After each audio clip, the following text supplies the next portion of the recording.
Susanna, just to talk about how she's feeling. How she's feeling. Hello, Susanna. I have to say, I'm totally excited. Yeah. Thank you, ladies. It's good to have every one of you here. And I'm hoping that we are going to have a fabulous evening tonight. Susanna, to talk about how she's feeling. Yeah, so sorry, we were just going down to so yeah, I'm so excited to have everyone. Welcome to every single person. And yeah, let's keep the show running. Fantastic. Okay, so I'm going to start, if I may. Let's introduce the team working behind the scenes, the team that has come together with Susanna, and we're just going to talk about just those of us that are here behind the scenes. I will start, obviously you can see myself there. I will start with just saying hi to Claire, and if she could just take a few seconds just to say hello to us. She's our vice chairperson. Hello, Claire. Hi, Nana. How are you? I'm fine. Oh, it's my God. The 3 months passed so fast when we started to plan this event. So can you imagine? I know it goes so fast. It's lovely. The last time we had this event a few months ago, it was so positive and feel good, and the stories and everything. I love it. You're beautiful. The group is such a ray of sunshine, and yes, it's the multicultural. There's so much power when all the people come together. It's really positive. So it's lovely. So I really appreciate being part of it. I have to apologize because I'm stuck at work because I manage my job when I'm not dancing is I manage a charity shop for the Cancer Society. So I'm here at work. I snuck off. I take my lunch break now so I could be with you guys because we haven't got much staff at the moment. So yes. So no, it's lovely to be here, and I'm always happy to do whatever I can. So fantastic. I think my dance teacher says I was born in the wrong continent. So I think we would be excited to see those moves so that we can agree or disagree. Oh, I know, yeah. Oh, but it's good to have you. It's wonderful to have you. Thank you. Our committee carries on. I'm going to go to April. Are you here? No, April is not here tonight. She's not here tonight. All right. Okay. Claudia, I think I saw you. Hi. We were speaking this morning as well. Just a minute to say hello. Hello, everyone. I hope you guys are all excited because I am just super excited. I am too. I am so happy to see you all. Soon you guys will be gonna be see me as well. I have just some technical issue, but I just try to figure out. I am just extremely excited. I cannot wait to hear the wonderful stories. I would like to welcome all of our speakers, our team member. I would like to say a massive thank you to our CEO, Dr. Somkomolafe. Thank you so much, ma'am, for you brought us together. Yeah. We love you, we appreciate you. Yes. And I just admiring you. So I would like to give back to Nana the spotlight, and then let's just have a wonderful time. Okay. Thank you so much. Thank you so much. And last but certainly not least, we saved the best for last. Logan, are you there to just, I know you're saying a vote of thanks at the end, but it's just a quick hello so that everybody sees you before they see you. Oh, well, welcome all.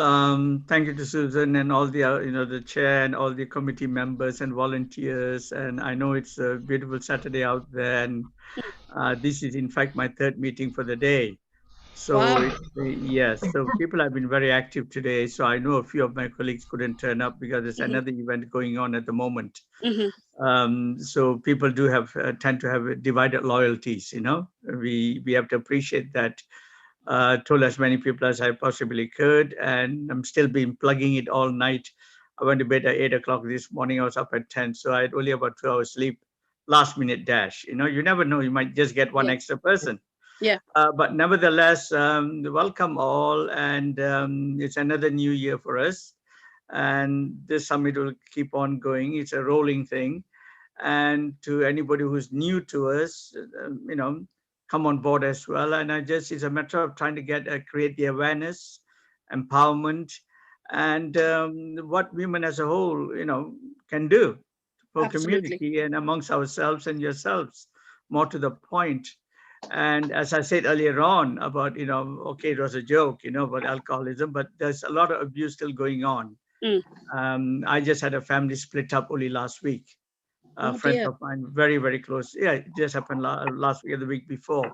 Just shows what can happen to people at any time. And the split is so devastating. I got emotional because I've known this family for over 30 years.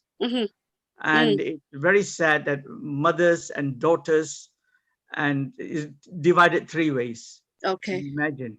So that's very unfortunate. So it is, we all have only one mother. So I just, on that note, I have to say that, keep up the good work, and everybody plays a role. Yeah. Thank you. Yeah. Okay. Thank you very much. Everybody does. Thank you so much, Logan. Thank you. Much appreciated. That's the team, by the everybody. Way, I might have to sleep out for a little while because I've not been fed for I'm having some cara problems. So somebody might have to bring me some food later on. So I might have to slip out for a while. Okay. No worries. If this was in person, we would have sorted that out. Not a problem. But thank you. Thank you. Thanks thank you so much. Okay. All right. So we are going to carry on and carry on with that. I've introduced everybody. You now know our team. I'm just going to move my screen because I want to be able to see everything properly. There we are. All right. So Claire, I'm going to hand over to you, for just our housekeeping rules, make sure everything's done prim and proper. Are you there, Claire? I'm here, yeah. Lovely. So for the rules, I guess everybody just, when somebody's speaking, just have the manners to wait till they finish speaking before you talk. And just we'll keep on the schedule as well. So just we have the roster is up here for when people are to speak. So we'll just try and keep on the time scale.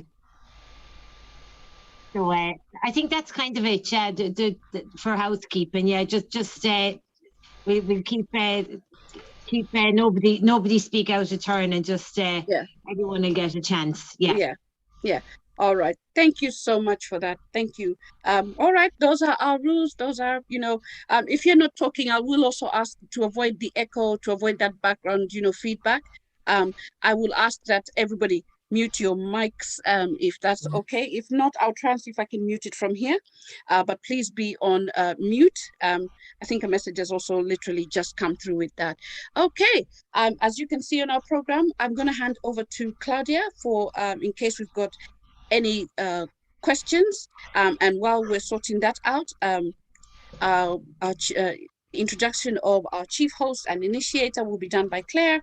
But Claudia, are we available? Yes, ma'am. Lovely. Okay, I'll hand over to you. So we would love to welcome you once again. So I would like to introduce our CEO, Dr. Sam Komalafe, who's doing a wonderful job. I hope you guys are so excited like us I am. I just cannot wait. So I would like to introduce you our CEO. Susanna started organizing this over a decade with her close friend and family, with the primary aim of supporting women to become a game changer. And ever since, she has become so passionate and advocating for the change. Her creating various events to materialize the mission. Susanna, coming from a humble background, brought up by her mother's direction and the loving support of her siblings and excellent families. She has various educational qualifications up to level 9 and have equipped herself various certificates to allow her flourish in her field and all her external community engagement. Susanna loved to be known as an educator, storyteller, a doer, a woman of faith, a daughter, a sister, a friend, lover, a mother, a community leader, an activist, and follower of Jesus Christ. Today, I present to you a loving, passionate woman, Susanna Ire2021, your chief host and initiate first ever gathering an African Caribbean migrant diaspora woman summit by the Afro in Diaspora Center, EDIT Center. So welcome, Dr. Somkomolafe. I have to say that by the end of that introduction, I was wondering why do we actually, thank you so much, Claudia, for the introduction. Really appreciate it. And again, just to say welcome to everyone that is here. I love you all and thank you for joining us. Now, I'm just going to give an overview of the Women's Summit. Now, the Women's Summit started 2018. That was our first event and it took place in Cavan, and it was partly funded then by the County Council in Cavan. Now, I'll tell you, I went to UK to work for a while, just for a short while. At that time, I was teaching in a school there. Somehow I decided to come back home. And I came back for this summit, specifically actually to do this summit. And then we had to have our first summit, which was in 2018. And at the same time, we were launching, someone came all the way from UK to launch our book as well. And then we were doing a photo shoot for our book that we were going to be launching a year after that. We had a book that we wrote, and a collective book with a group of women, 8 women came together to write a book. During the summit in 2018, one of our speakers was meant to speak on education, and she actually gave an information that was relevant to myself in terms of going through the teaching council. And I just picked up on that information on that day. When I first came into Ireland, I wanted to do my accreditation to start teaching here in Ireland. But I started the process and somehow I stopped because I felt that there are so many things they needed me to do. And somehow I feel that I just couldn't go ahead, and then I stopped. So she actually gave an information that it was open again there's a program open again for people to come back and start, they are paying more attention to migrant teachers. So I was like, oh, good. And then I just decided, okay, I think I have to reopen this idea of teaching instead of me having to relocate back to UK, that I think I might just come home. And that was it. I just decided not to go back to UK, went back again from that information that I got from that Women's Summit. And one thing that stand out for me from that was that I said to myself, I said, sometimes, you put things together, you think you're doing it for other people, you're doing so many things, but in doing things for other people, you're also doing something for yourself. And since then, I understand the importance of putting this summit together. Now, one of the foundation core values that allowed me to put this Women's Summit together is that most of the programs that I've been seeing, African women living in Ireland specifically, we didn't have a chance to be on the front line, either as the keynote speaker, as the one, participating in those conferences, as speakers and talking and doing everything. Yeah, we do some other few things within our own community, but we didn't have that kind of big platform to be able to utilize the skills we have in our community. And I felt at that time that there's so many great speakers, there's so many great people doing so many great in our community, within the African Caribbean migrant community. They needed a platform to be able to showcase those skills, those talents, those opportunities. And that was the reason behind starting this Women's Summit. And since then, we've had some speakers within our own community. So the way the summit works is that we bring speakers within the African Caribbean community, being the lead speakers, and then we bring in people within the Irish community, because we live here in Ireland. We talk about integration. We have friends within this community. So we come together, but it gives us a platform to lead and to be on the front line of this summit. And that is just, the whole vision behind the summit.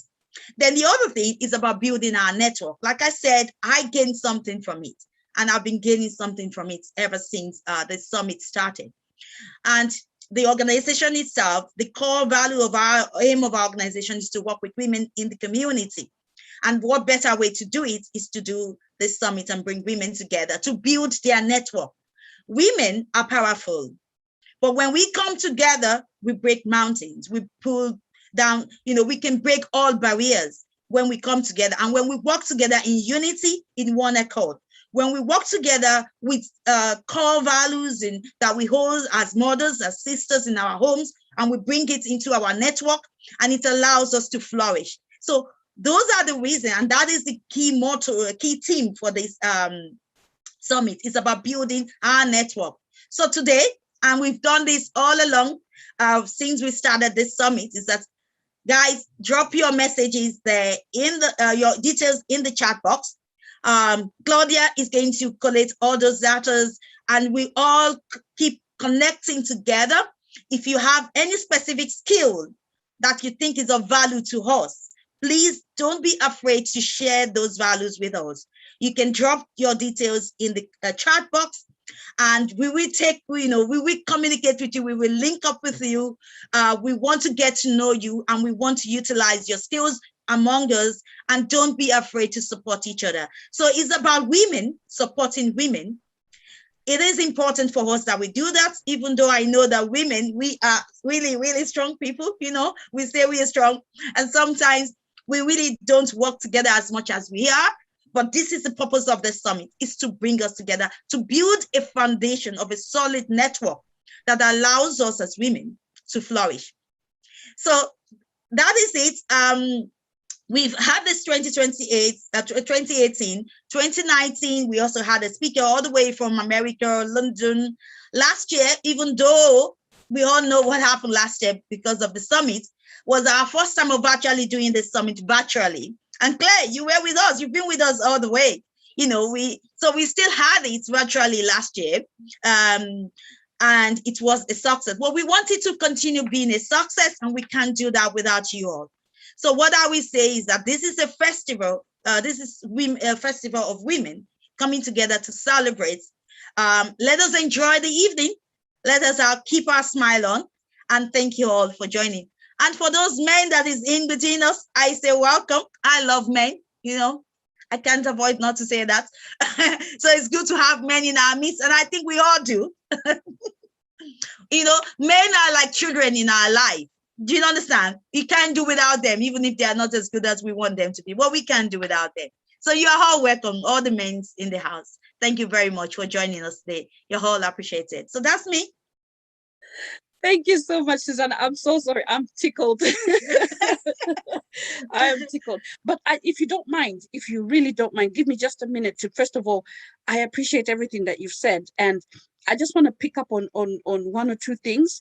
Okay. I think you just breezed through them, and I don't think you understood how significant they were. That the power of us as women, to start with, I know we've got men in the building, but let's start with women. But the power of us as women getting together, because as women, we've got the quote unquote reputation for being catty, for being, the B word, that type of thing, and not wanting to support one another and not wanting to work together. It's that type of thing where if I met you, first of all, before I say hello to you, I'll look you up and down and just say, well, what's she bringing to the table? Who's she? And not want to realize that if we worked together, the impact is the power of the impact that we would have. So I want to appreciate you for saying that, because that's very significant. That's very, very, very significant. I appreciate that you see it also that way. And thank you so much for your speech. So thank you very much. Thank you for the overview. Thank you so much, that chairperson. Yes. Oh, and I like that recognition to everyone in the house. Yes, indeed. We honor you for coming. Thank you so much. So we're going to move on to the next part of our program. If I could have that's it. Perfect. Thank you very much. All right. It's about time for our opening speech. Fantastic. And our opening speech is I'm so honored. We have a mayor in the building. We welcome you. We show you honor and respect. Mayor, thank you so, so, so much. I was wondering how to address you properly, but thank you to our mayor of Longford. She's a Nigerian. Oremu Adejimi. I hope I've pronounced that correctly. My apologies if I haven't. And you became the first migrant, first African, and first Black female. I'm sorry, I just need to acknowledge that, to be elected as mayor in the Republic of Ireland. So congratulations. We salute you for that, Ma. We salute you. We're so happy and proud of you. And with your new election as Catholic Leach of Longford and municipal district, you've also become the first female African mayor in the country. That is amazing. I know we're reading a lot, but I'm also going to take a minute to just appreciate and show honor and respect, because that's amazing. We are so proud of you. We thank you for that. We can have a mayor that looks like us. I can look and see, oh, a mayor that looks like me. Wow. And please don't take that for granted, that little girls, I do a lot of counseling, and I counsel little girls, and a lot of them talk about how they don't see themselves represented properly. So, Madam Mayor, thank you. Representation matters, and thank you that we can look at you and see you there and say, a mayor who looks like us. We're honored to have you. We're honored and very, very proud. And I'm going to hand over to you as our first, giving our first speech of the day. Thank you so much. You're welcome. Thank you so much, Nana. I really appreciate the warm introduction. Good afternoon, everyone. Thank you for joining us today. Like Nana said at the beginning, it's a beautiful day, Saturday. People can be out doing anything, and you have chosen to spend time with us. So it's really great, and really appreciate you. It's wonderful to have everyone here today, and it's my great pleasure to open the Women's Summit this afternoon. Can I just pay tribute to the fantastic Ad Center team, the organizers of the summit? And I would like us to just give a very special acknowledgement to the great work of the CEO, Susanna Olatunji Kamalafe, and the team with a virtual round of applause, please.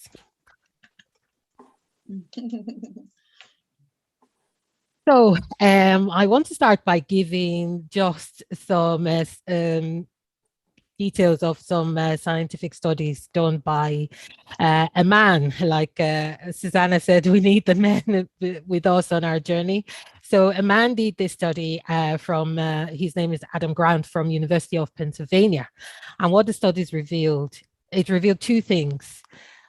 When motivation was focused on other people's health, not themselves, hospital workers are far more likely to use hand sanitizers. And the second one is that it's much easier to get motivated and work harder when you work with somebody you trust. So I had this written down, and when the CEO was speaking, I thought, geez, it's like we planned it. We synchronized our messaging, and so it definitely lends to what you have said about, working for others, focusing on the benefits for others, and that makes it even more rewarding when we hit these successes. And so it's so important as well, like you said, Nana, to work together, find people you're comfortable with. It makes the tasks a lot easier. It makes the challenges not seem so huge and such a mountain to overcome. So it is very important just to consider those key points. So I suppose, why did we make time to be here on Saturday afternoon? Like the theme of today's summit, which is building our network. Summits, whenever they happen, whether it's physical, whether it's online, whether it's hybrid indeed, which is where we're going to eventually, they give us a unique opportunity to, one, bring extraordinary and uniquely talented people together. So among us, we have entrepreneurs, we have investors, we have innovators, strategists, we have artists, community activists, we have frontline workers, law enforcement officers, and we have global impact ambassadors. The CEO was talking about, working in the UK, and I think Claire is talking about, volunteering at the charity shop. So, there are powerful, strong women amongst, and men. I have to acknowledge Logan's presence here as well. So, we have government officials, leaders, policymakers across Africa and the Caribbean, people who will empower and nurture minds of our girls and women, both young and not so young.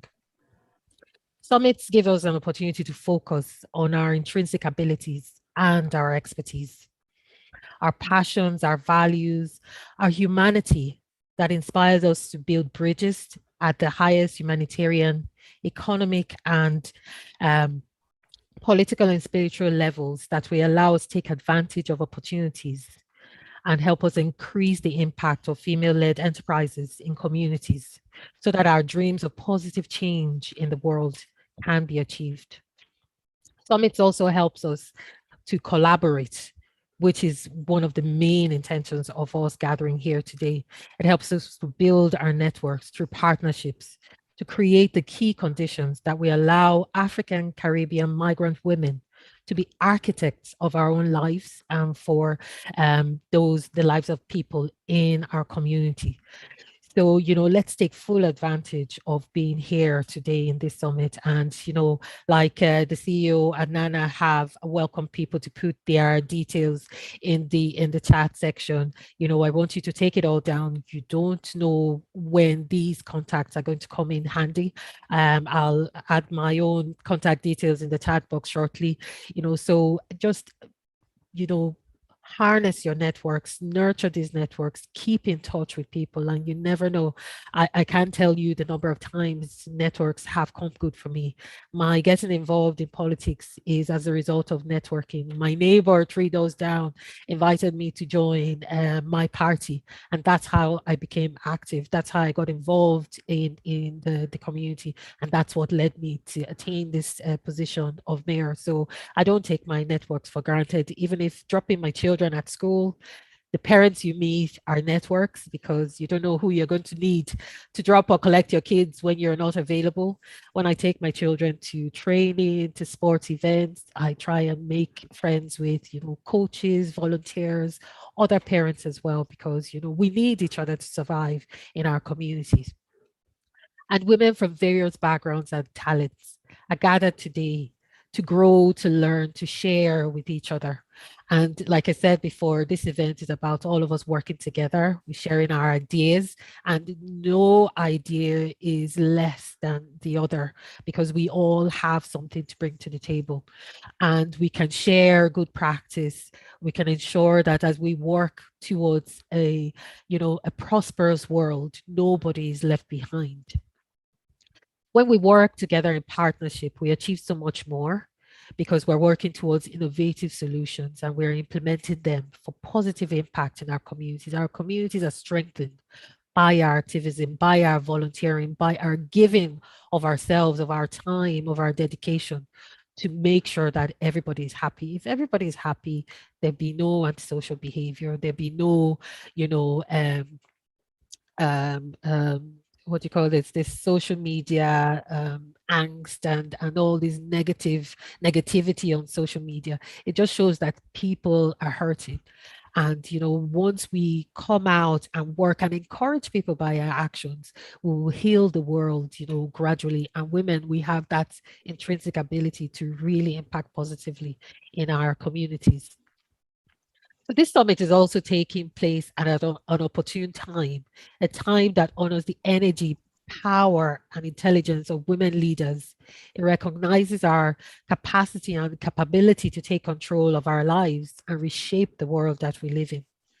So I join us all again to build on the gains that have already been made towards women empowerment and gender equality. And I want us to continue to transform the political and socio-economic landscape, both today and more importantly for our children of the future. So I'd like to bring my opening speech to an end by highlighting the power of one, the power of you. And I want to encourage all of us to do this daily and regularly.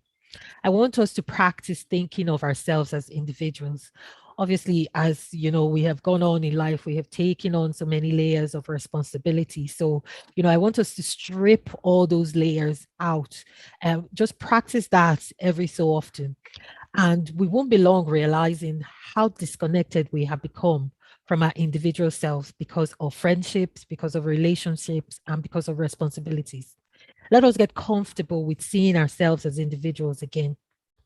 Once we do that, let us then match our skills that we have acquired and our expertise to our individual selves.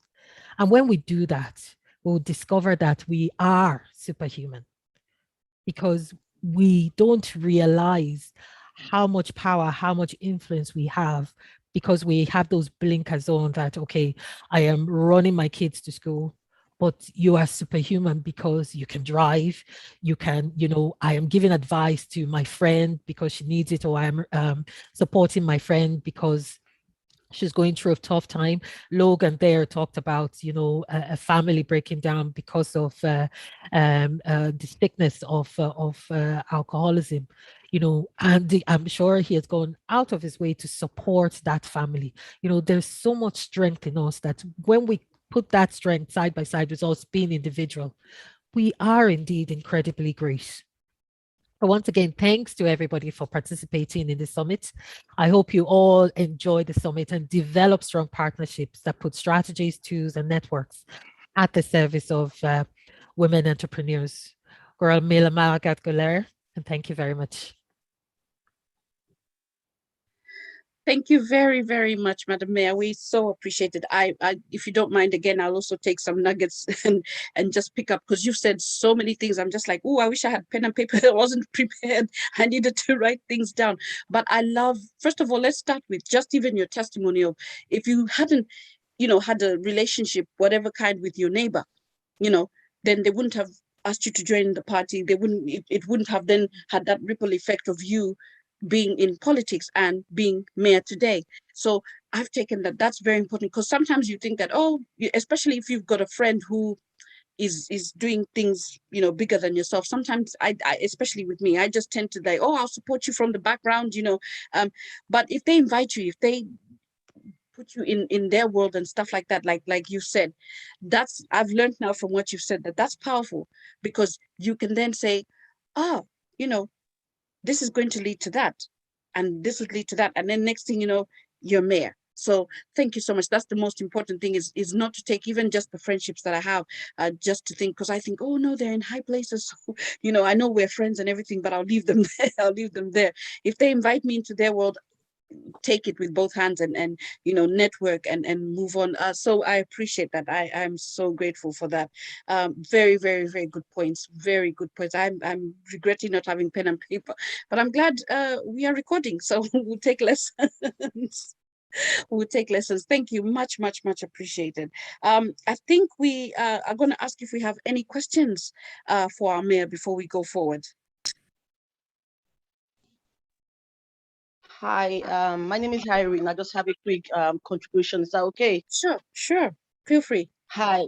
It's just in regards to what you said earlier on regarding that we women, we have kind of reputation of being the B word, trying to hate on each other. Yeah. But one thing I want us to have at the back of our head is that when you have a gift or when you have a calling upon your life, there's no jealousy that needs to be attached to that. Yes. Because I see as a woman, I see ourselves as one body.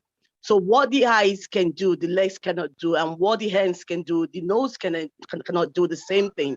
So when we have it at the back of our head that, okay, iron sharpened iron, I scratch your back, you scratch my back, we can work as a team and we can work as in one accord. Mm-hmm. So jealousy should not come in there at all because you are doing your own thing. You have your own gift. Yeah. A has her own gift. B has her own gift. And it's all come down to one thing, for us to fulfill purpose in life. So I just want to encourage women on this platform that stick to your gift and work with your gift. There's no point in you looking at other people's gift because your gift is much as important as A, B, C, D's gift. So just to put that out there. Thank you so much. That's so powerful. Thank you. Much appreciated, and very, very true. It's not easy, but that is the best way forward. So thank you so much. Thank you for your contribution so much. Much appreciated. We're going to go on, unless there's any other questions, but we're going to go on to get ready for our next speaker. And I believe I'm handing over to you, Claire, if you are ready. I just had to unmute myself. Yeah, I'm ready.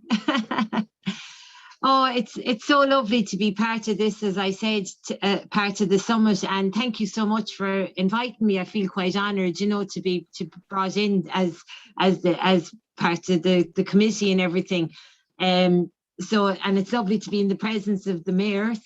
So thank you for having us. And it's after speaking at these summits and listening to, I always come away and I feel so strong, because it's when women come together, the world is, there's no boundaries, because a good friend of mine always said, together everybody achieves more for a team, so when the team and the unity comes, it's really powerful. And also I love always being in the presence of African women, because you're so wise, and it's, growing up in Ireland, I think we lost, for years, we lost the power of family, of our ancestors. It was there, but I think once African people started to come to Ireland, or maybe the power of family and coming together has come back into our families as well. So like that, having African people living in Ireland now and in the diaspora has made it that we it's brought the old ways back into our ways as well. So it's a really positive having everybody come here as well. I told you guys at the last time we spoke, when we grew up, I was 10 and I was lucky. My father worked a lot in Africa, in the Congo and in Kenya, so I got to travel to Kenya, and I'd never seen a black person before, because Ireland was so sheltered and we were so cut off from the world, and it was lovely. By the time I went to Africa, and then we went to church in Africa, and we were the only white people in the church, so my eyes got opened up, and it was the same, and met lovely people. And I remember I cried on the plane coming home, and my mom said, "Why are you crying?" I said, "Maybe I'll never get to return to Africa." But I think even at the age of 10, it stayed with me, because now I teach like African dance and heritage and culture and roots, because we're in this world, but we're only in a small world, so we should embrace each other's cultures and traditions. And I love this summit, because this is what we do. And as women from around the world, we come together, and there's power in the unity and everything. So I really feel strong as a woman, and I'm very privileged to be part of it as well. I work for the Irish Cancer Society, but I always loved to dance. So I started to dance Kizomba, which is a dance from Angola in West Africa. So about 6 or 7 years ago. So but I had no confidence. I was very quiet and shy, and the power of the dance made me find myself and find a confidence which I wanted to share. It helped me so much. I wanted to share it in my town. So, which is why I brought the Kizomba to Ennis.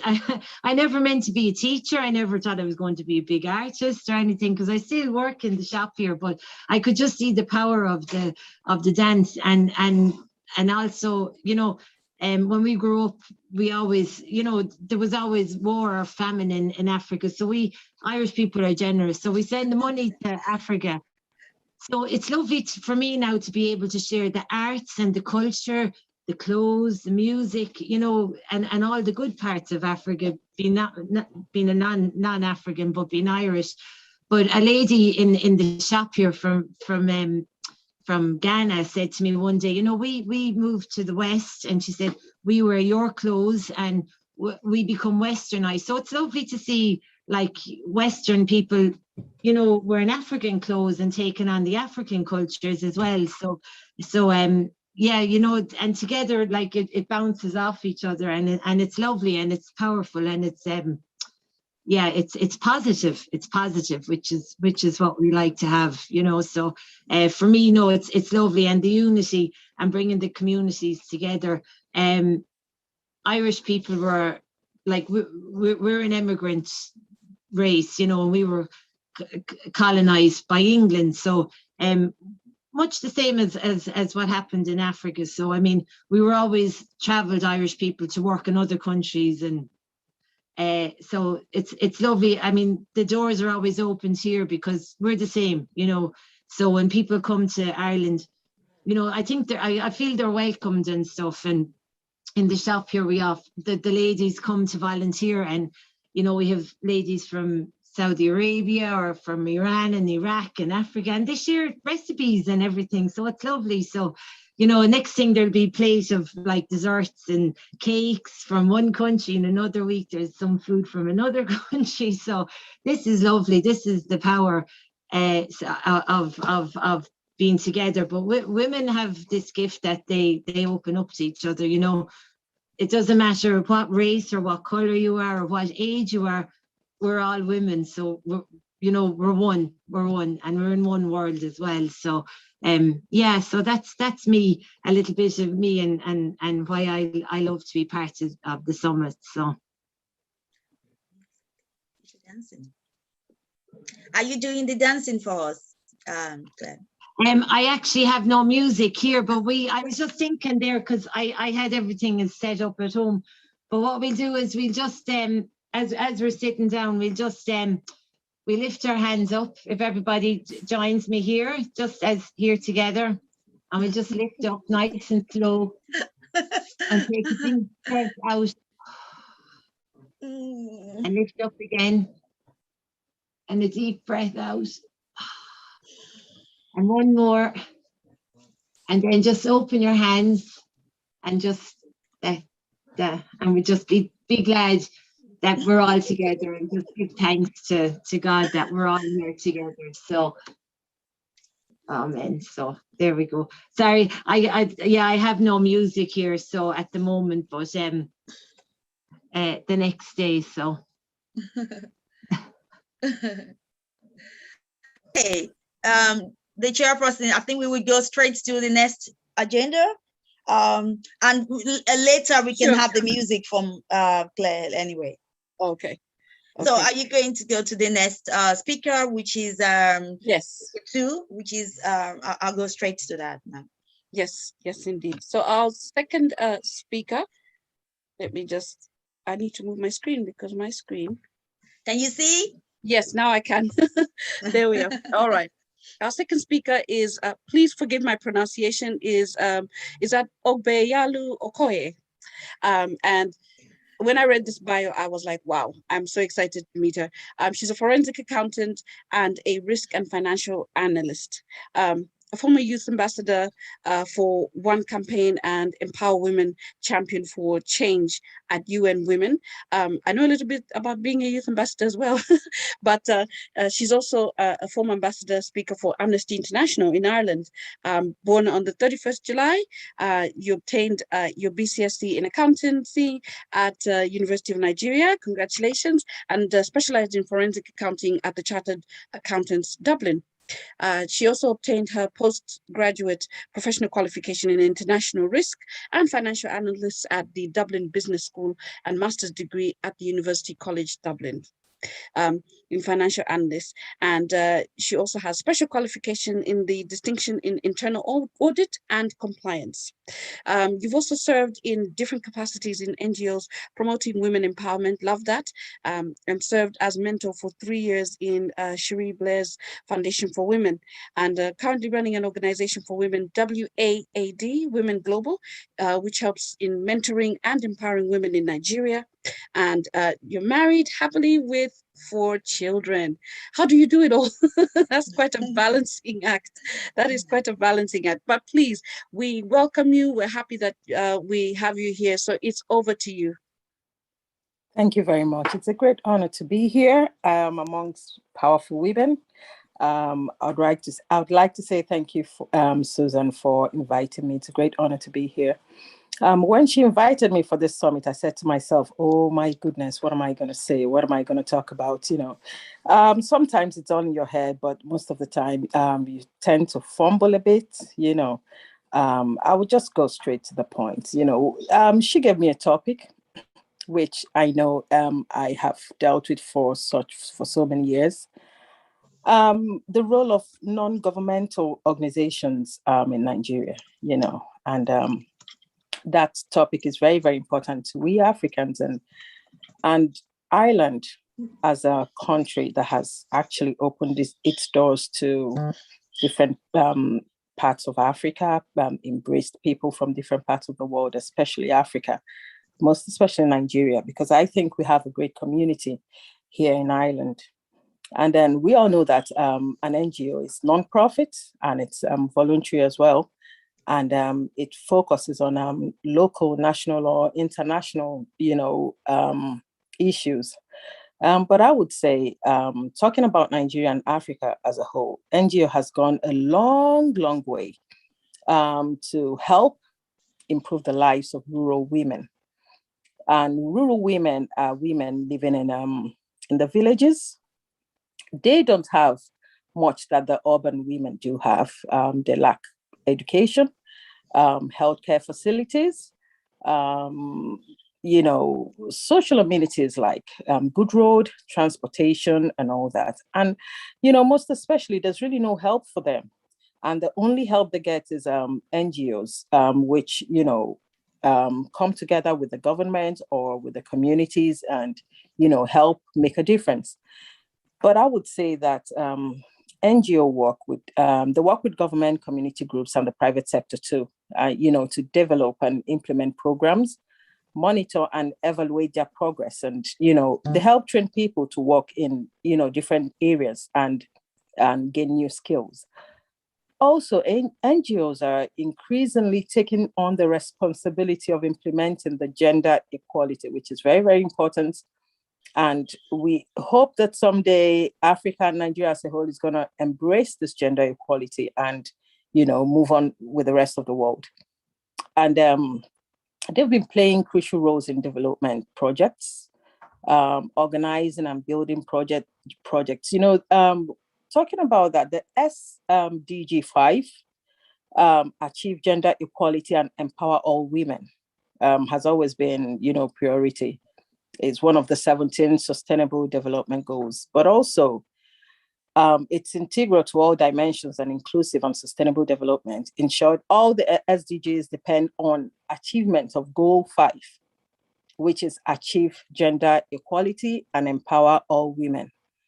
Now, can NGO fix Nigeria's problem? Yes, in some sort of ways. Well, because most of the NGOs in Nigeria, they are pushing for social changes and better lives for rural women. And this would help reduce poverty. You know the saying, train a child, a girl child, and train the entire community. And I quote the Business Nigeria here. It says, educating girls brings enlightenment, drives away superstition and wrong beliefs, and generally improves family life. A stable family contributes to peace in a society, and women have a central role in peace and stability. And educating them makes a vast difference. I absolutely agree. This would reduce early marriage. We've had cases where children at the age of 12, 15 are given away to older men in marriage. And we've had several cases in court in Nigeria as well, regarding, such young, naive children, forced to marry people. And, we have cases of unwanted pregnancies as well, child labor, using young girls to pay debts in families. The NGO has come a long way to educate people in the rural community that this isn't a way of life. And actually, their life can improve if you educate the girls and the women, and there would be so many positive effects on the society. The female child becomes more involved with the NGOs. They become more involved in issues affecting the society and leadership in the community. And we've seen it happen again and again and again. When women get involved, things move, things change, they become better, because our focus is the children our focus is the community. Our focus is, is to improve lives of everyone. So income earned by women are also reinvested back into the family. In health issues, the NGO strives to build hospitals in the rural areas, and this makes the rural women become more aware of their body, how to deal with certain issues, like the ovulation, menstrual cycle, pregnancies, and changes that come with age. The living condition of the family improves when women get involved because we are more aware of what is good for the family and the society. Children also look up more to their mother. Having children myself, you're always with them. You're focused on their welfare. You want the best for them. Daddy is working. Yes, you are working as well. But, the children tend to be more, growing up more closer to the mother, nurtured by the mother. So it robs off from them, whatever, if the woman is empowered, if she believes in certain belief, the children grow up thinking, okay, I'm going to follow that path. Now, I'll give an example, a very strong one. The late Miriam Babangida, former wife of the former president of Nigeria, she actually started a program, Better Life program for rural women. And that program started September 1987. And the idea and the objectives were to reduce maternal and child mortality rates by increasing basic healthcare facilities for women, providing income-generating opportunities in agriculture and industries, and integrate the rural women into national development plans and develop educational training for them. And it went a long way to improve the lives of women in the rural community. The women got more involved in the society and were able to support and bring something to the table financially. And if also we're going to talk about women, let's take a look at Ellen Sirleaf Johnson, the former president of Liberia, the president of Brazil, Dehara Rousseff. I hope I got that pronunciation right.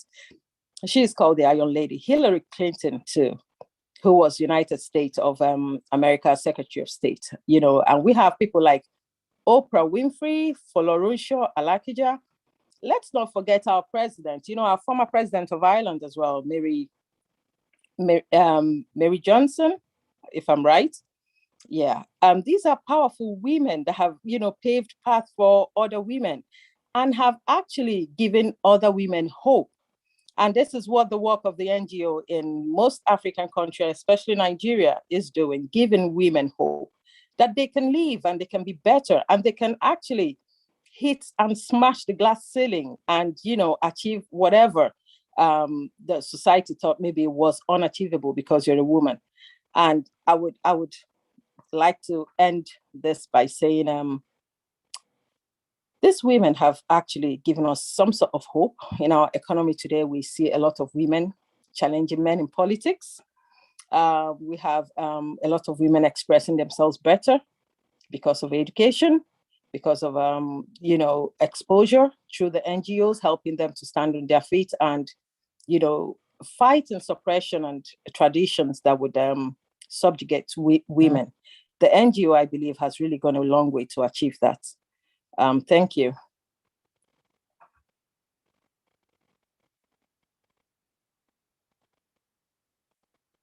Oh, trying to unmute my mic there. Thank you very much, Obayelu. Thank you so much. That's very interesting because I've never looked at it from that perspective. So thank you for bringing that on. Are there any questions? Oh, I'm getting a bit of feedback. Are there any questions?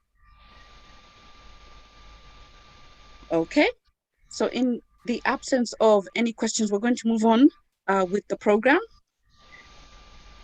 Oh, I think somebody's no, sorry, I thought I was getting a message saying that there might be a question. No, so I think we're going to move on to the next part of our program. Thank you very much, Obayelu. And I believe you've put your details in the chat as well for anyone who wants to reach out to you. I don't seem to see them. So if you don't mind popping them in the chat, that way we can stay connected. We can stay in touch with you and the work that the NGOs are doing. Thank you so much. All right, we're moving on to our next speaker. And I believe, I think I saw her, Rosemary. Okay, so thank you. That's her bio up and ready. Right, I'm going to introduce her. Rosemary has worked in online marketing for a decade, initially starting with social media training, followed by managing social accounts for clients, and more recently creating digital content, which is all in rave right now. We know that. Now, Rosemary works remotely with avoiding unnecessary offline meetings and the time wasting of traffic, parking, and whatnot. I like that phrase. You live in a digital age where we can easily communicate with clients when we're both relaxed and productive at times and mutually set. I think you enjoy relaxation and walking in the great outdoors in the company of your rough collie, bless, and you're committed to professional development. Thank you for that. So I'm going to hand over to Rosemary. I think I saw you. Oh yeah, there you are. I am here, and thank you very much for the introduction. No problem. Would it be possible to share my screen? You can go ahead and do it, Rosemary. Okay. Sorry, and just to add a little bit to that, we have the Chambers of Commerce, the African Caribbean Chambers of Commerce, which I run myself as my own business. And Rosemary is one of our business manager. She managed all the ticketed content, and so all right. Yeah, so not only is she a friend, she's also a business friend. Business friend. Welcome. Thank you very much, Sam. I really appreciate it. And what I did, I just put a little bit of presentation because we're all ladies or women here, and just to share the story, because obviously working as a team, we can all help motivate so we can all achieve.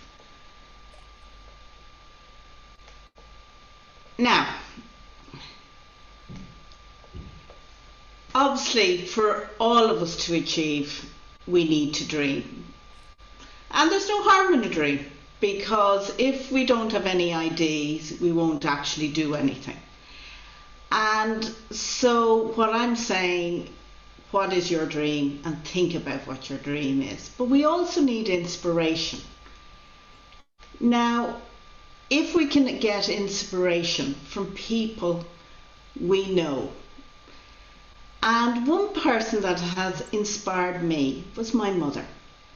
My mother, when she was in her early 20s, her father died, her brothers were still in school, and she had to take over a family business. And that business is still alive today. She's dead a long time. But that was a great inspiration, more than a book or anything else like that, because I knew the person and she was an example. And our mothers are a great driving force for everybody I can imagine in this room. But as well as that, there can be business people inspire us, it can be our family, but we all need to see people who achieve as well, because they can guide and they can make it a lot easier. Now, why do you want to start a business? We're all different, we have different motivations. I like travel, I wanted a flexible life, and I wanted to be able to look after my family. Those are some of the reasons I chose to work remotely. But as well as that, we have visions, but also we have challenges, and we have challenges as women when we start a business. And when I was thinking about this, most people probably wouldn't know, but when an Irish woman in generations past, and she went and she worked in the civil service and she got married, she had to give up her job. She was not entitled to keep her job. One of those ladies was a friend of my mum's, and she loved crafts. So as a result of her not being able to keep her job and getting married, she actually started a craft business. And how she started this craft business was with women and teams of women. She got teams of women making Aran jumpers, and she sold them to the Americans. So she turned a disadvantage to advantage. And it will be very similar, like many stories like this have actually happened in Africa. And the other day, small world, some asked me to give this talk, and I was actually in my dad's home, and a book fell into my hand. This lady wrote about actually crafts and what she had done and what she'd achieved. So as a team and as ladies, we all can do it. But let's all remember, start at the beginning, start simple, then it's easier to grow. But we all need skills. If you're going to run a business, you need skills, and that can be very daunting and very, very scary. Just to give you an example of some of these skills to run a business. People management, like that lady getting the people to knit jumpers. Social media, digital marketing, admin, finance, website, sales, and you say, whoops, I can't do all that. You mightn't be able to do it. Some is a set of skills. We all have sets of skills.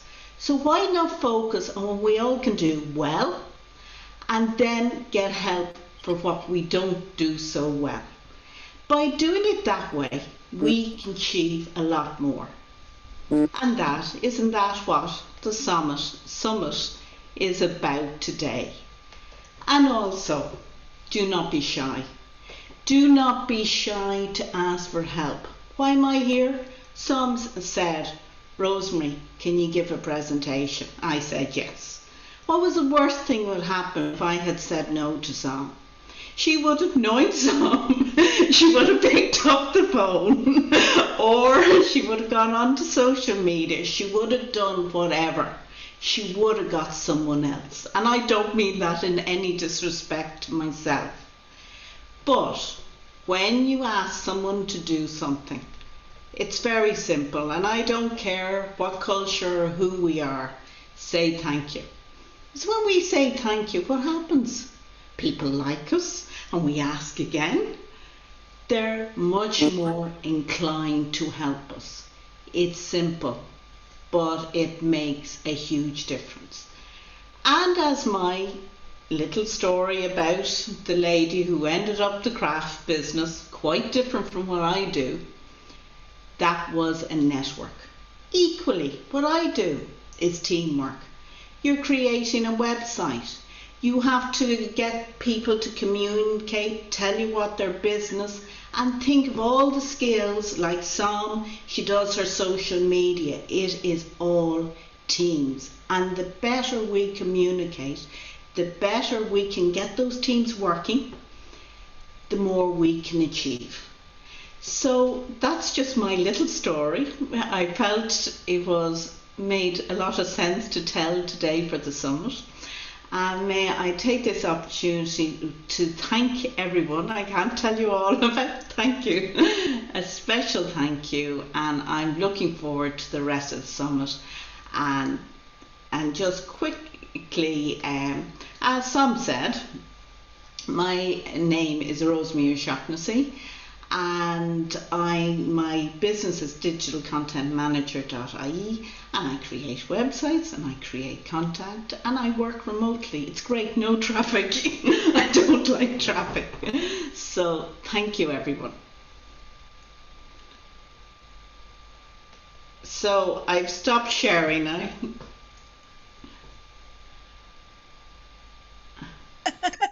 Thank you so much for that. Sorry, Nana, that I had to come in. I'm just a little bit excited, and we'd like to say thank you so much for that, Rosemary. Short and sweet. That's the way we like it. You don't short and sweet. And thank you so much for that. Again, like I say, she really summarized what today is all about. It's about creating a network, and it's about building that network. And this is our network. we are all women here together. We all have different skills. She totally summarized the purpose of the summit, the reason why we've been doing this since this is our 4th year. It's about coming together as women. We can only work well when we stand together with each other as women. And forget about men in our lives, forget about our kids or anybody else in our life. The key thing is that when we come together as women and we stand together, we work together, we break barriers, we break boundaries. So, and that is what I'm trying to do here. And that is a summary of what she's saying. So I have a skill, Nana has a skill, Rosemary has one, Claudia has another one. When we put all the skills together, we form a big network and we make a difference. So I'm not selling my business in this summit. Guys, join the chambers. I've sent the links there. So come and become a service membership with us. We would appreciate that. So over to you, Nana.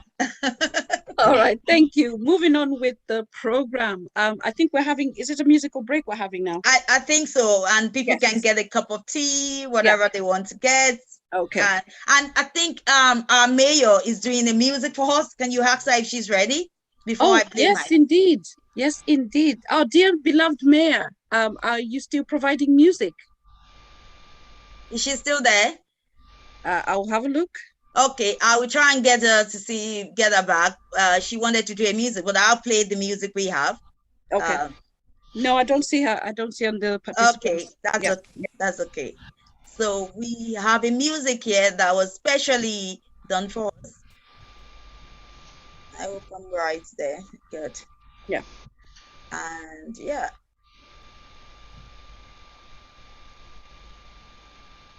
So enjoy, guys. Grab a cup of tea. Grab a cup of tea. Back. You can get a glass of wine. I think I'll wait for a little bit later for the wine. Hi. Gonna sing you a song. This is Somebody You Loved by Louis Capaldi. I'm going under in the sun.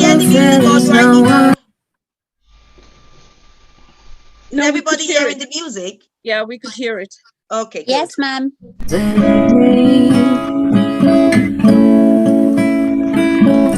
It's all or nothing really got a way of driving me crazy.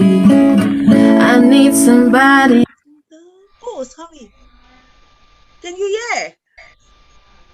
Okay, sorry guys. Yeah, we can hear.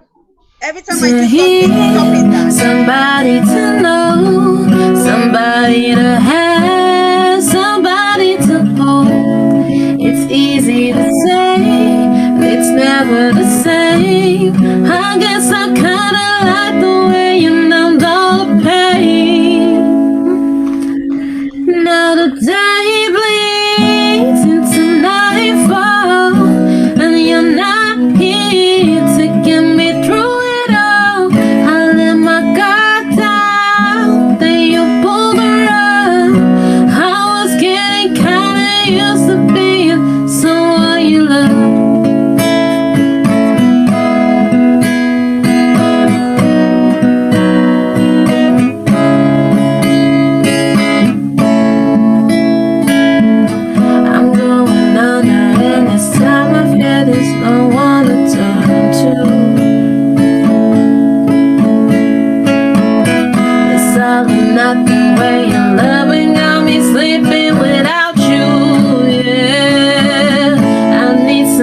To know, somebody to hear, somebody to have, just to know how it feels. It's easy to say, it's never the same. I guess I kinda like the way you numbed all the pain.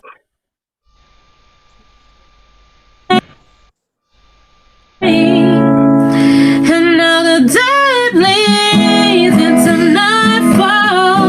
You're not here to get me through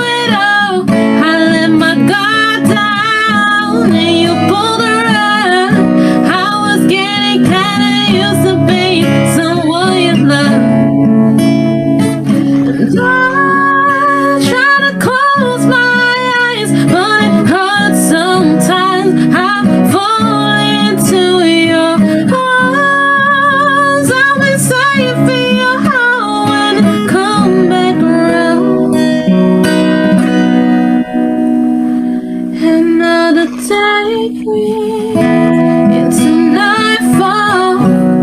You're not here to get me through it all. I let my guard down and you pulled around. I was getting kinda used to being someone you love. Okay, hi.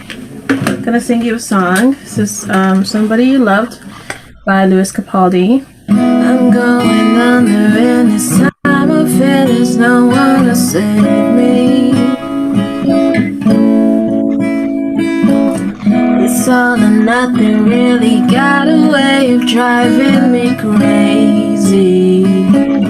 I need somebody to heal, somebody to know, somebody to have, somebody to hold. It's easy to say, but it's never the same. I guess I kinda like the way you numbed all the pain. Now the day bleeds into nightfall, and you're not here to get me through it all. I let my guard down, then you pulled the rug. I was getting kinda used to being someone you love.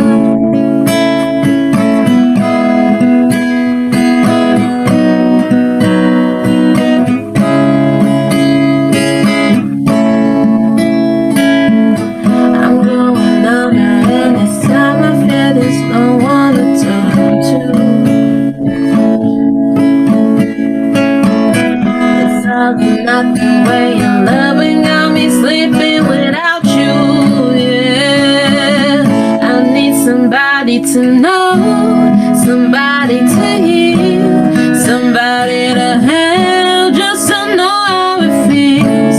It's easy to say, it's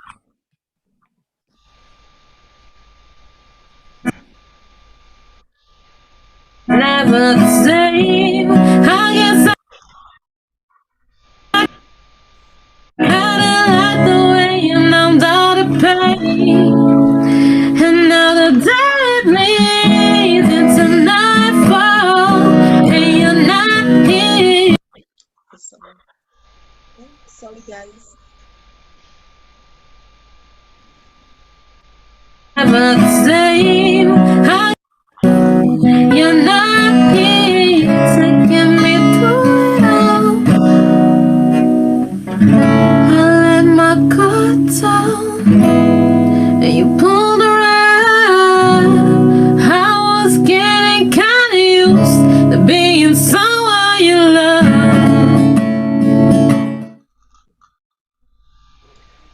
So, yeah, guys, can you all hear me? Are we back? We all enjoy that music. Can you all hear me, guys? Say something. Hi, wave your hands. And... Yeah, I can hear you fine. Absolutely. Okay, over to you again. And I'm launching the poll so people can... Okay. All right, guys, here we have the poll. And then we're going to move from there. So if you don't mind taking a moment, put your responses in, and we will move on from there.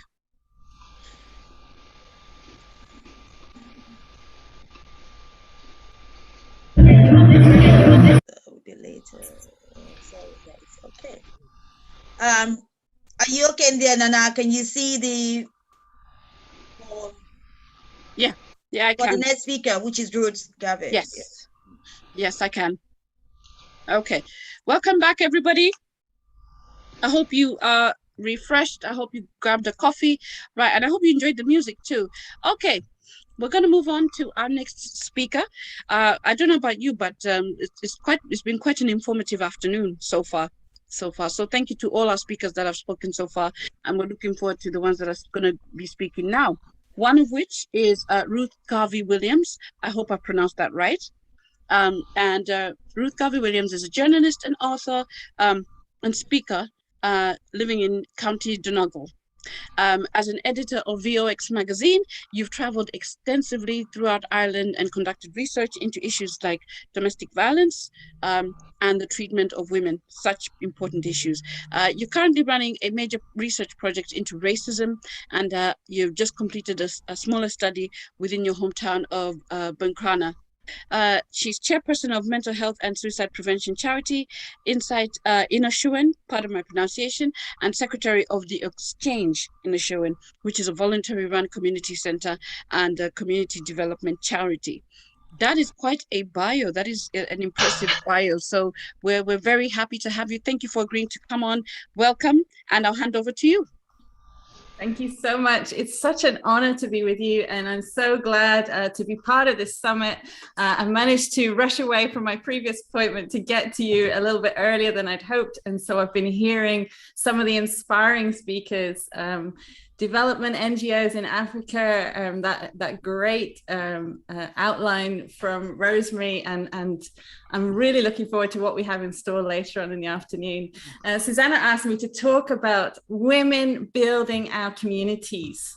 And when I just take a look along the line of all your faces there, I know that you are a powerhouse of women who are gifted, who are educated, who are skilled, and who have so much to contribute. And I'm really excited because when I look at my community, I see it is actually the women on the ground at the grassroots who are doing powerful things, who are changing their community, whether it's issues like domestic violence or the empowerment of women or suicide prevention or racism. It is women who are the movers and shakers. And I believe each one of you here has so much to offer, but also so much to receive as you start to move into and become confident in your place, in your community. You can change that community for good. And I'm really excited to know what you will do with the gifts that you have in your hand. And one of the things I always say when you're doing a community is to start by looking. What is your community? Where do you live? What is it like? What are the issues that are facing you and those around you, your neighbors and your friends and your family? And you can start right there. If you see the problem, if you see the issue that you have, then you can say, okay, how could this be different? Can you imagine a different future? Can you imagine a time in Ireland, in your community, where African women, where other women in their community will be safe in their own homes? Can you imagine a time where suicide will not be an epidemic in our communities? Can you imagine a time when racism would be a thing of the past? That's my dream for all of those things. I'm a bit of a dreamer. And I know it seems impossible. I'm an idealist and I have great dreams. And I think, how can we possibly gain all this? But it starts right where you are. It starts by saying, what do I have? What do you have in your hand? What gift have you been given that could be used to change what you see, to change the environment that you're in? What small contribution could you make? Sometimes we think, oh, I could never do anything about these big problems. You know, you can. Because sometimes I look at some of your qualifications. Sometimes you're more qualified than the men out there. Sometimes you're more qualified than the people who are already in that space. So I would encourage every one of you to look what you've got in your hand and say, what am I passionate about? What do I see as a problem? And how can I contribute even a small step to changing that? So for example, suicide prevention. I'm chairperson of a charity, and we're always desperate for somebody to help us with our finance. So if you are a finance expert, why not look around in your community to see if any of the small community groups was really desperate for a bookkeeper or for an expert in finance to help them out. You can make a huge difference by using your gifts in your community. By taking even one step. It's not that the door is going to be closed. The community groups in your area are going to be crying out for help. They're probably looking for volunteers right now and thinking, how can we possibly find this person? And maybe you are that person. So I just want to thank you for this opportunity just to be with you. I don't want to take up your time, but I just want to encourage every one of you. You are world changers right where you are. And I believe that you are the future of Ireland. You are the opportunity. You have the chance to change what you see in the world. And thank you so much for letting me join you today.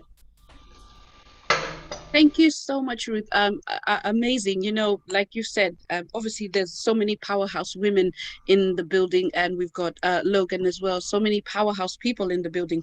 But it's nice to be reminded that, you know, take a minute to realize who you are, you know, and also refresh, because you cannot give from an empty, you know, an empty container. If you don't refresh yourself, you will have absolutely nothing to give and run on empty. So thank you so much for that. I'm going to ask if we have any questions for Ruth. Any questions? You can, you know, feel free to unmute or pop in the chat. Rosemary enjoyed your presentation, Ruth.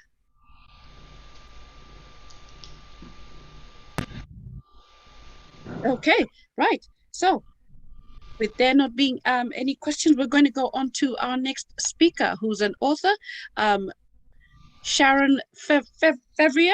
I apologize. I apologize profusely if I've said that wrong. No, I'm so sorry. Absolutely fine. Absolutely fine.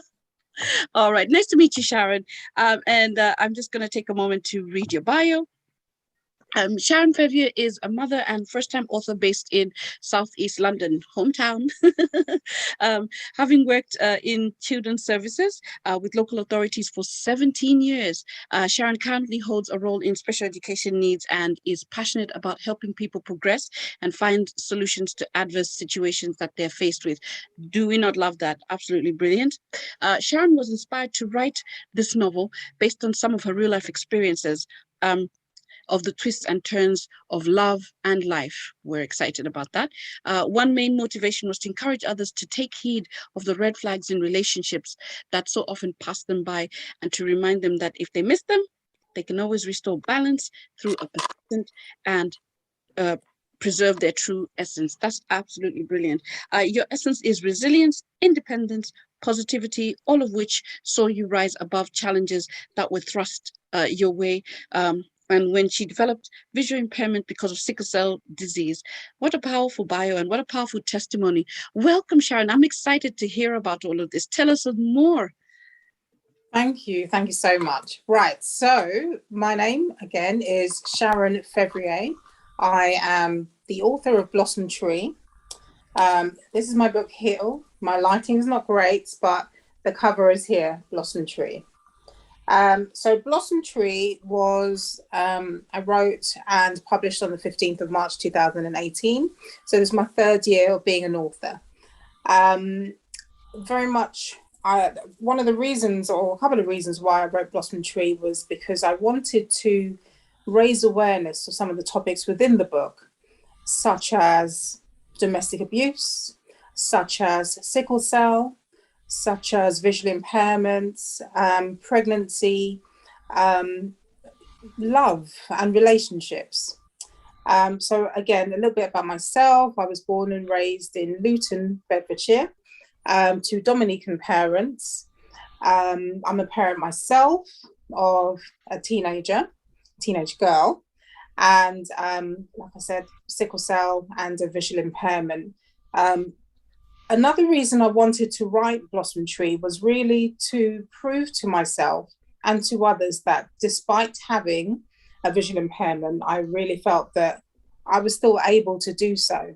You know, many times people say, you can't do this because You shouldn't do that, because I wanted to break those barriers. I was just fed up with the narrative of being disabled, and I wanted to be able. This is what I can do. This is what I will do. And I'm going to write something. I'm going to put some words together so that somebody would at least feel some emotion from what I've written. So Blossom Tree is about a young woman. Her name is Chantal. Now, remember I said that some of the elements of the book are based on some of my experiences, especially with my health. So Chantal is a young, independent girl, loving life, free-spirited, and falls in love with somebody that she meets very quickly. She meets quickly, falls in love, has this relationship. But it's about the twists and turns within the book, within the relationship, and how she manages, what she chooses to do, the decisions she makes. And Blossom Tree is split into 3 sections: love, burn, and rise. So the love section is very much the honeymoon period, when 2 people get together. It's the fun, it's the laughter, it's the enjoyment, the fulfillment, all the things that you expect to happen in the first few, moments of a relationship. They go on holidays, they enjoy each other's company. Sexually, they have this chemistry. It's about all the things that you would expect in a new relationship. But then with time, you get to know somebody better. And then you start to see 1 or 2 little flaws, leading to the next stage of the book, called Burn. Now, Burn is in 2 sections, really. My main character, Chantal, has challenges with her relationship and challenges with her health. So first of all, like I said, she has a visual impairment due to sickle cell. And I want you to just take a moment with me for a second and close your eyes. I want you to think about going to sleep, and then in the morning you wake up and you can't see. Everything is black. You have to feel your way around because you can't see. You feel your way to the bathroom. You feel your way around the property that you live in, and you're dependent on your partner. And can you imagine the situation where you open your eyes, and then with time, the vision improves a little bit. You're able to go to the corner shop. You're able to have a walk around, but just stay close to home. And can you imagine the fear, the anguish, and the anxiety that you would feel with your vision that's much changed from what you had before when it was 2020. Now it's so much worse. So these are some of the things that Chantal had to encounter. But then all at the same time, can you imagine being with a partner who is jealous, and a partner who treats you as if he doesn't trust you, and a partner who watches your every move, watches what you do, where you go, who you speak to, monitors you daily, your phone, and you don't know any of this, but you find out some of the information with time that actually he's doing these things, watching you. And there are there's many elements of domestic abuse in the book. I wanted to indicate to people what red flags are, what the red flags are with regards to somebody telling you, oh, that skirt's too short, or somebody telling you, I don't want you going there because your ex-partner could be there. There were many red flags that she had to deal with. But can you imagine, again, having all that anguish and anxiety with your eyesight, and all the time you have this challenge with your health, you have this jealous partner that just doesn't make life easy for you. Well, these are some of the things that Chantal had to go through. But then moving to Rise, it's all about my main character then finding her way, finding a way that she doesn't feel so dependent, having the operations, improving her eyesight. Can you imagine a situation where you're then feeling that you're able to go back to work, and you create this independence for yourself. But all the time you're creating this independence for yourself, somebody is feeling that they are no longer needed or wanted. Now, can you imagine what happens within that household? These are some of the things that I raise in my book, Blossom Tree. I think it's really important that we as women know who our community are, who we can rely upon. My main character had best friends. And despite her partner trying to rip and shred and tear apart all the female relationships and male relationships she had, she still had her best friends, and she held them tight. And they were the source of encouragement for her. They were the source of friendship and stability and happiness. They kept her smiling throughout all the dark days, throughout the days where she felt that, she didn't have the ability within herself to make herself happy. These people remembered her. And I think it's really important, like I said, you have to know who's around you. You have to know who's in your community. You have to know who you can trust and rely upon. So these are some of the elements within Blossom Tree. But what I would say to people is, we've had the whole lockdown thing in London, UK, and Ireland, everybody across the world. I just came back from the Caribbean, and it was a little island, my parents' island, my island, called Dominica. And they were in lockdown and curfew while I was out there. So you can imagine all those people in lockdown and curfew dealing with an abusive partner day in, day out. And it's not just men that can be abusive, it's women that can be abusive to men too. There are men's refugees, women's refugees. So I urge you that if you know of somebody in a situation, think of Blossom Tree as a tool book. Think of it as a way to kind of think of the red flags, the little nuggets that can maybe transform your life from being something that's quite depressive to something that flourishes. Now, remember who you are. Remember your essence.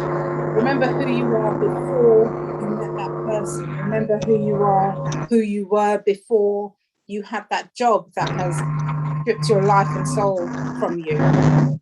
Oh, there's a lot of feedback going on at the moment. So just it's mainly, I really wanted to share that information, share some of the experiences maybe I have had, some of my friends have had, some other people have had, and accumulate them into a book, and share the knowledge and experiences. And like I said, it's very much about talking. And if you don't talk, then how do you heal? If you don't communicate with people, how do you heal? So this is very much Blossom Tree. I'm in the process of writing a second part to Blossom Tree because it seems that it's in demand. So I'm in the process at the moment.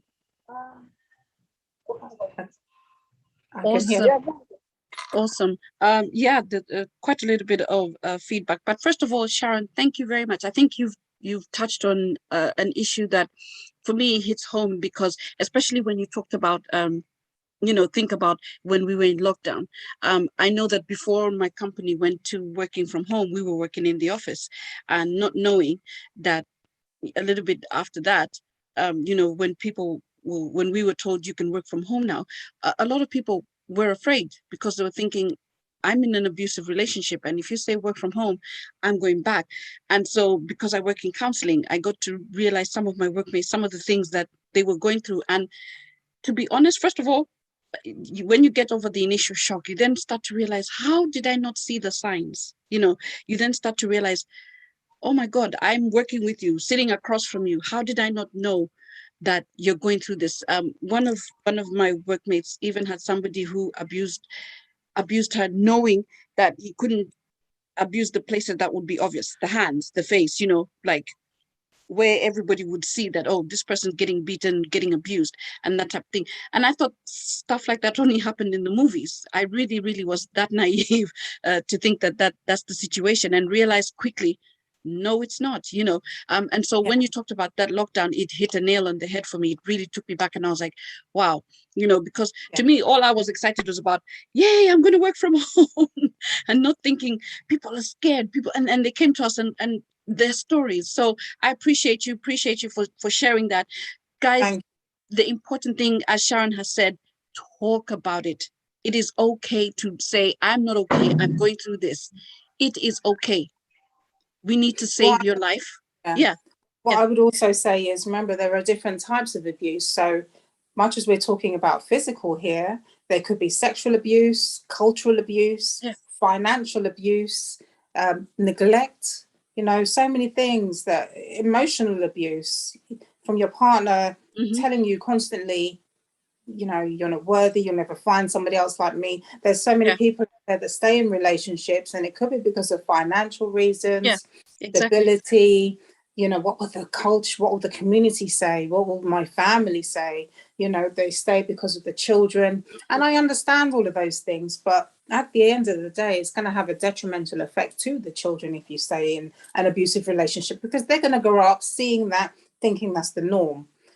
We can't have that for our next generation. We need to make sure that they grow in it, even if we're by ourselves. Our children need to grow in a community and in an environment that they feel safe. That they know that they can come home to and not feel that mummy and daddy are screaming and shouting. And do you know what I mean? So it's so important that we talk, we communicate, and we hold on to our friendships. I'm just gonna go through the chat. Ruth says, thank you, Sharon, such an important message. Laurie says, excellent conversations, very relevant and needed, and I 100% agree. Thank you for sharing. So thank you for sharing that. Do we have any questions? Sorry, before you take a question, just to say, I know thank you, Sharon, for that, and I know you're focusing on in case of people that are married, but like people like me, single, there's a lot of people that are single, they're not married, and they're in relationship as well, and those relationships can be abusive as well. So, you know, just to note for women there that it's not only when you get married that you get an abusive relationship. You could be with your partner. It could be somebody you've been with for years. You know, sometimes we're in relationship for so long that we tend to really we're so stuck in those relationships that we find it hard to walk away from it. And those relationships can be very abusive, especially when you feel that you love that person. And I think we had this in our roundtable conversation yesterday. We were talking about, you know, when people are so much in it, you've been in a relationship for a while, and you feel that you love that person, and because you love them, you allow them to abuse you. Sometimes relationship in those cases might not be physical, but it could be mental abuse. It could be emotional abuse. Those ones happen frequently. It could be financial abuse when you have a partner and they're expecting you to pick up the bills all the time, or you know, things like that, or they're not contributing, or they're not making any impact in your life in terms of supporting you financially, or supporting you in terms of the things you need to be able to stand on your feet. So it goes in so many ways when we talk about abuse and to women, and we need to talk about it. And I'm happy that this is a conversation that is open. People have an opportunity to drop anything they want to say, because a lot of things happen during the lockdown. I also do counseling once a while myself as a freelance, and you know, you get it for relationship, and I've seen a lot of things that goes on, and like you said here, Nana, sometimes the things we see are the only way we thought that is, those are the abuse that exist. But there's so many ways that a woman is being abused. When you make to feel that if you're not beautiful, when you're being feel that, you know, so you're abused sexually, even when you're deprived of sex from some in a relationship, because women could be deprived of sex in relationship, and yes, so we have to acknowledge that, but not taking away from the men, because I know men too do get abused in a relationship quite a lot. But tonight and today is all about us as women, and so we are just going to focus on that. So thanks for allowing me to say something, Nana. All right, no problem. Thank you, Sharon. Thank you so much. If you could drop a link, you know, in the chat on where we can get your book and how we can get that. And like you said, use it as a tool. Sorry, can I just say I'm partially sighted? I will do it, but it's going to take me a little bit longer. But no problem. It's available on Amazon, Apple Books, Kindle, etc. So those are some of the areas. Fantastic. I think I'll get to put that for you, Sharon. Thank you. Oh, brilliant. Yeah. That way we can get a hold of that. Okay, we have our next speaker, and I'm going to try and do your name justice as well. So again, today is just a day of apologizing. Apologies if I'm saying this wrong. Is that pronounced Aurea? Sorry. Aurea Reis. It's Aurea. okay. I'm so sorry. I just thought, let me get it right. Nice to meet you, and thank you for coming on and being one of our speakers. Right, I'm just going to read your bio and then we'll go from there. Ire2021 Marquise Reese is an author. Friends and family address her as Wanuza, but professionally you prefer to be dressed as Aria. Okay, so you have a book as well, Healing Letters, and in the book you can notice both names being used. You were born in Luanda, Angola. I'm your cousin, just so that you know. I'm from Zambia, and my mom is Luvale, which is from Angola, so that's another story. But anyway, and permanently moved to Portugal in 1992 when you were 11 years old, now due to the Civil War. So since 1997, you've not gone back to Angola, and therefore there is not much that you remember from your birth country. You embrace both countries as your background. One saw you born and the other saw you grow up. That's a nice way to put that. And I feel that a lot of us in the diaspora are in the same boat. But together, both countries built and shaped you personally. And so you're now 39, yay, lovely. And you moved to the UK in 2008 when recession hit Portugal. You're a single mother of a 10-year-old boy. You've graduated by the University College Birmingham in tourism business management, and you worked in the area for 6 years until you were made redundant due to COVID. Yeah, COVID threw a wrench in everybody's spanner, I think. So that's a sad story to hear, but a good one, because obviously now we're talking about your book. So welcome, everyone. Welcome, Aria, and she's going to talk us through Healing Letters. Thank you so much for having me. I'm so happy to be here. Honestly, my heart is bursting into happiness. So basically, like Nana, is that how I will say your name? Nana? Yeah, like Nana just introduced it, my book. So it's Healing Letters. It's about emotional freedom and liberation of the soul.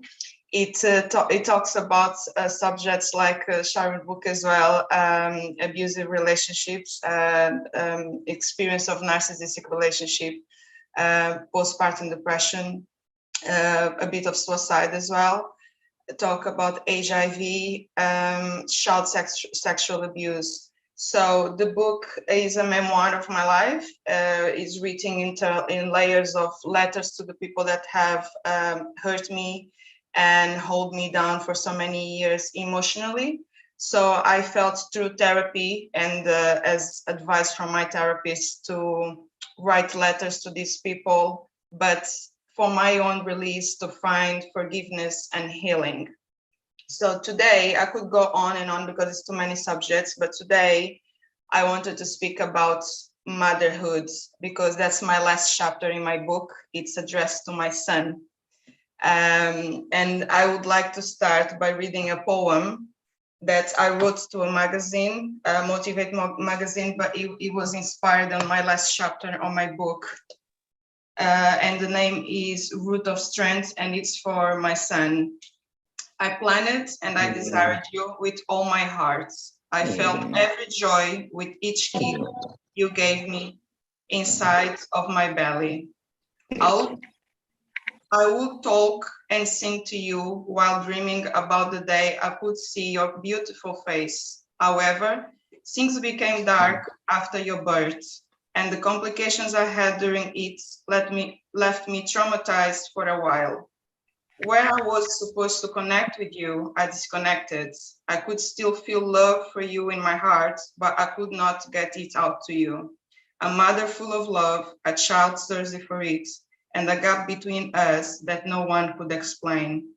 I give thanks to God that I was still with your dad at the time, and he managed to give you all the love that I did not feel capable to do so.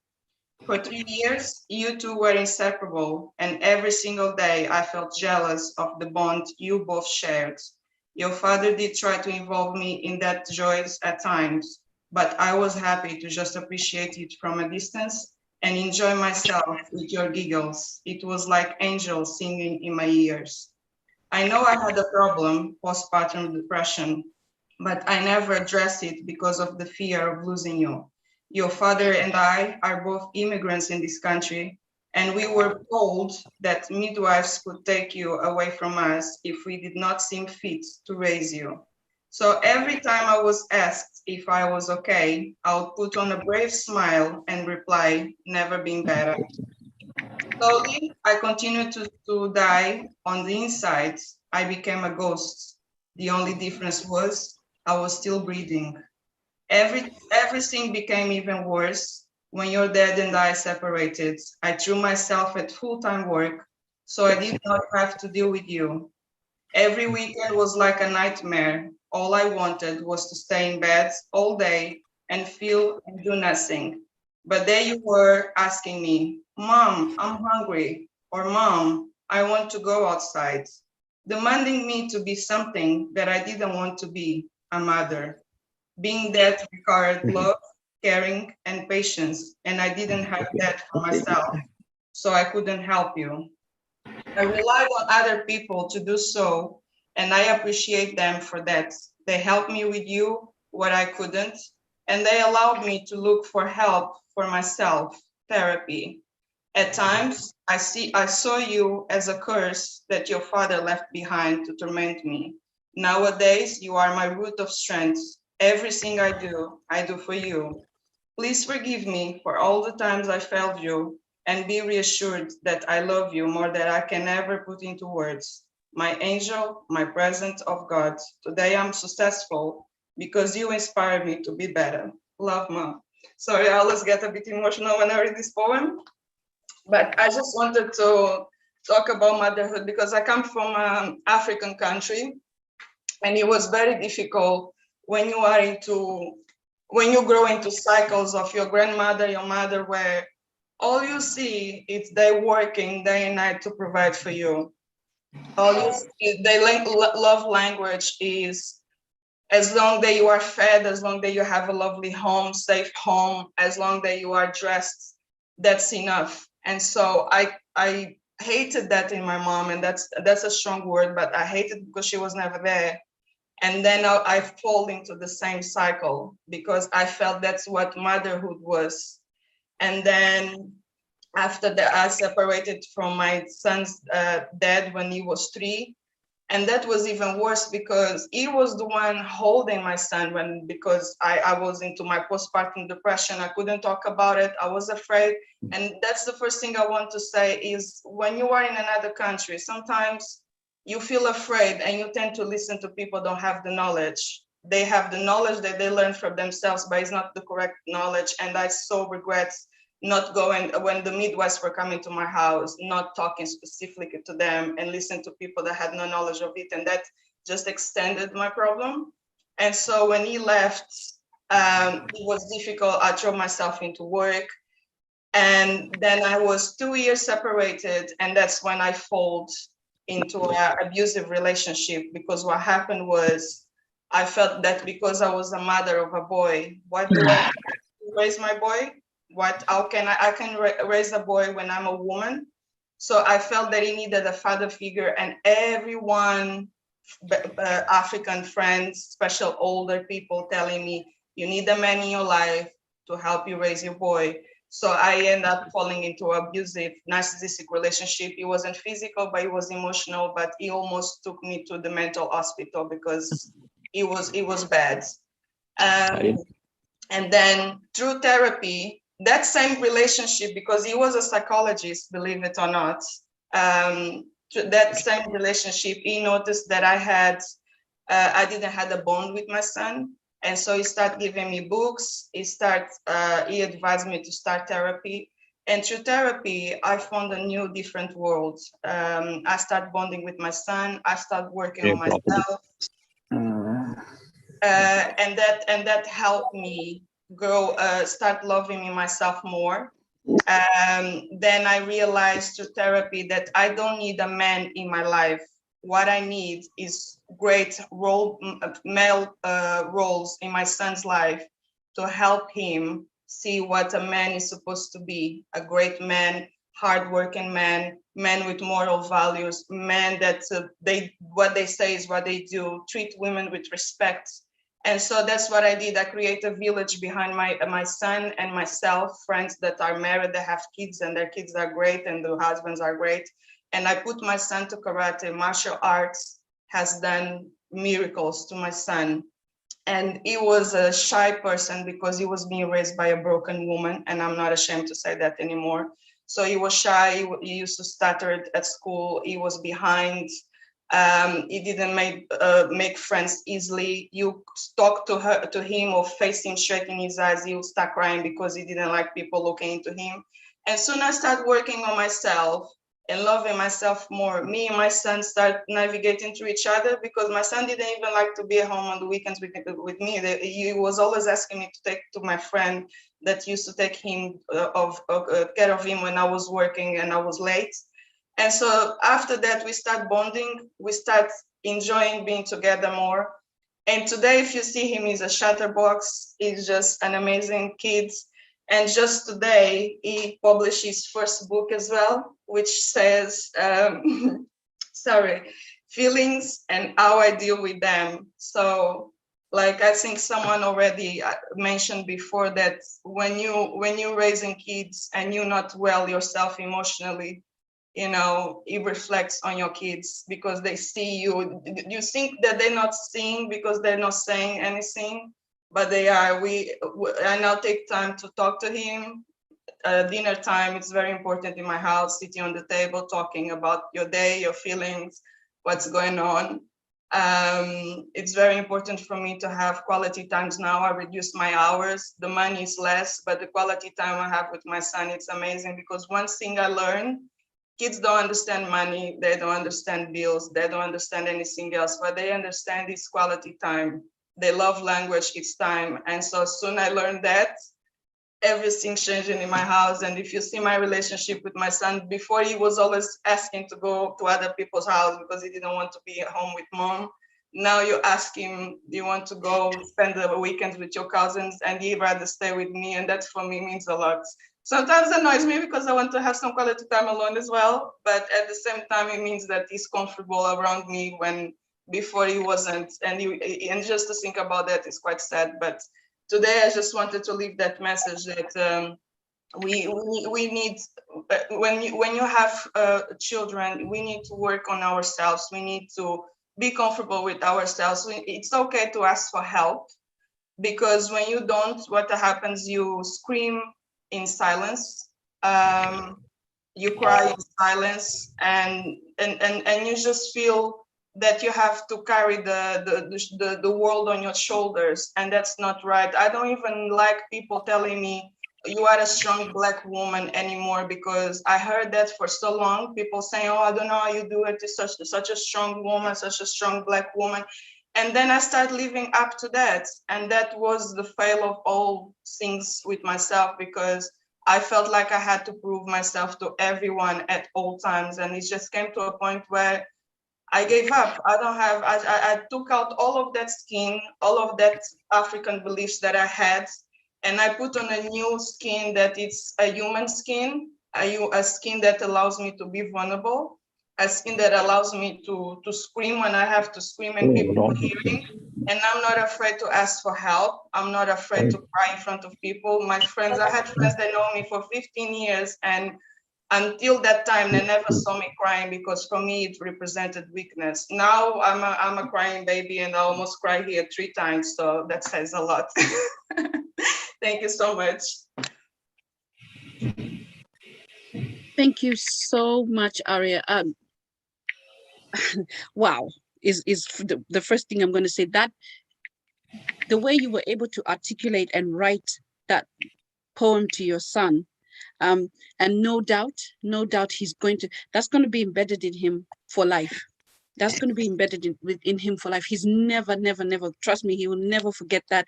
That's an immortalized piece of you that he'll always have. So thank you for being so vulnerable and being so open, first of all, not only to him, but to yourself, because that's where it starts. It starts with you doing the work. And I think the theme with both you and Sharon that I've picked up is it's okay to say, I'm not okay, and you've talked about your African cultures and beliefs, and we have quite a lot of them. So I can totally relate. We have so many that they'll tell you have to be, the bar is set quite high. Yeah. The bar is set quite high. And then we are also brought up to say, you're superwoman. You can't fold. You can't ask for help. You can't say, guys, I cannot cope. Yeah. Too much, let alone you moving somewhere else, culture shock, and all of that, and then coming to this place where you're thinking, oh, they do things differently. So that's quite a lot. So I first of all commend you for doing the work that it took to bring you to this place, and also commend you for putting your son first for that few moments and saying, you know what, I have to fix me so that I can fix him. And like you said, now he's flourishing. Books is obviously in his future. He got it from his mom. So congratulations on that. That's an amazing story. That's an amazing story. I wanted to throw this back to everybody. If anybody has any comments, any questions, because we've heard quite an intense bio and intense testimonial. So if anyone wants to make a comment. And guys, please please remember to mute your microphones, because we're getting quite a lot of feedback. So I'd appreciate it very much if you make sure your microphone is muted unless you're speaking. Yes, thank you so much, Nana. This is what I wanted to say. And I would like to say something about this powerful speech. Ma'am, yes. I wasn't able to stop my tears. Oh. Like, my God, your story, it just like touched my heart in a so deep level. I was just so able to connect to it. Yeah. I just would like to say thank you so much for your honesty. Thank you so much for you was choosing this platform to come forth with your pain, with your experience, and you was like, he really mastered it. You was like standing in front of us as a strong woman. Oh, hallelujah. Oh my goodness. I just like feel something so powerful. It's just so good to hear this. For yes, despite of what you went through, you can still able to come out with smile. You just want the victory, not just only for yourself, ma'am, for your household, for your children, for your son, but for all of us. Me, as a young mother, I have 2 kids who've been experienced, a lot. My God.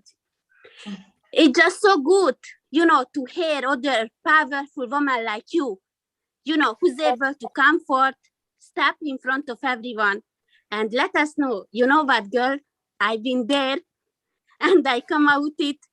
So trust me, you can do it. If I did it, you can do it too. My God, thank you so much. It is just so powerful. And we have a question toward you, ma'am.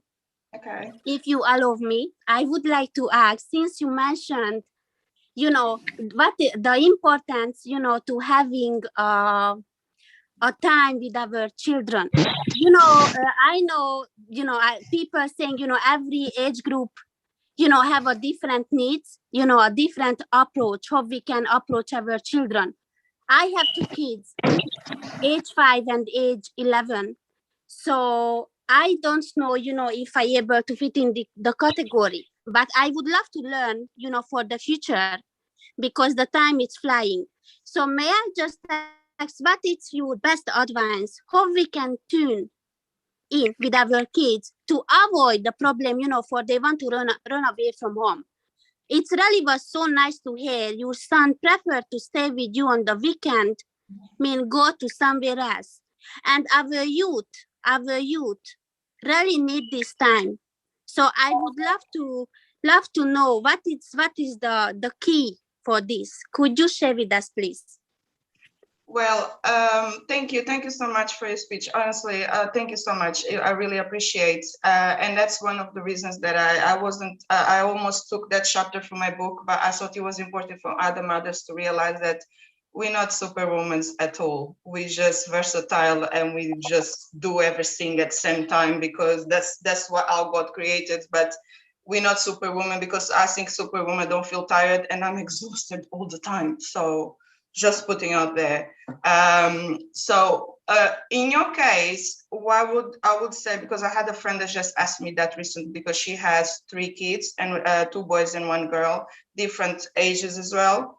What I would say is by creating quality times with them, try to have as a family, the 3 of you, I don't know if you have a partner or not, try to have a quality time as a family, but as well, try to have individually quality time with each one of your kids. For example, if you have a friend that one day can stay with the 11-year-old, you go and you spend with the 3-year-old, even if just 1 hour or 2, and then do the same with the 11-year-old, because as much as you need the quality time as a family, I think it's important for each kid to know that they have that bond individual with the mom, because when they're growing up, they will have problems or situations that they will want to speak just individual with you. So if they already have that capacity from a young age, they'll feel comfortable. It's a normal thing, it's normalized. If they never had that, they'll feel like every time they have to speak with mom, it's like a family gathering and they don't want to do that. That's my personal advice. But like I said, I'm not a counselor, although now I work as a coach and coach other people. But I only have 1 child. So in a sense, it's easier for me. But that's what I advise to my friend, and she's been doing. And she said it's been working quite well, but she has a husband. So, and she puts on as a family meeting, she said that they have every month they have different, and the husband does the same with the boys and the girl, and then they have the family gathering. So that's my suggestion. Hope if you try, I hope it works. Oh, thank you so much. It was answer my questions, and you're right. It is really important because I noticed, both of my children, they need their own individual time.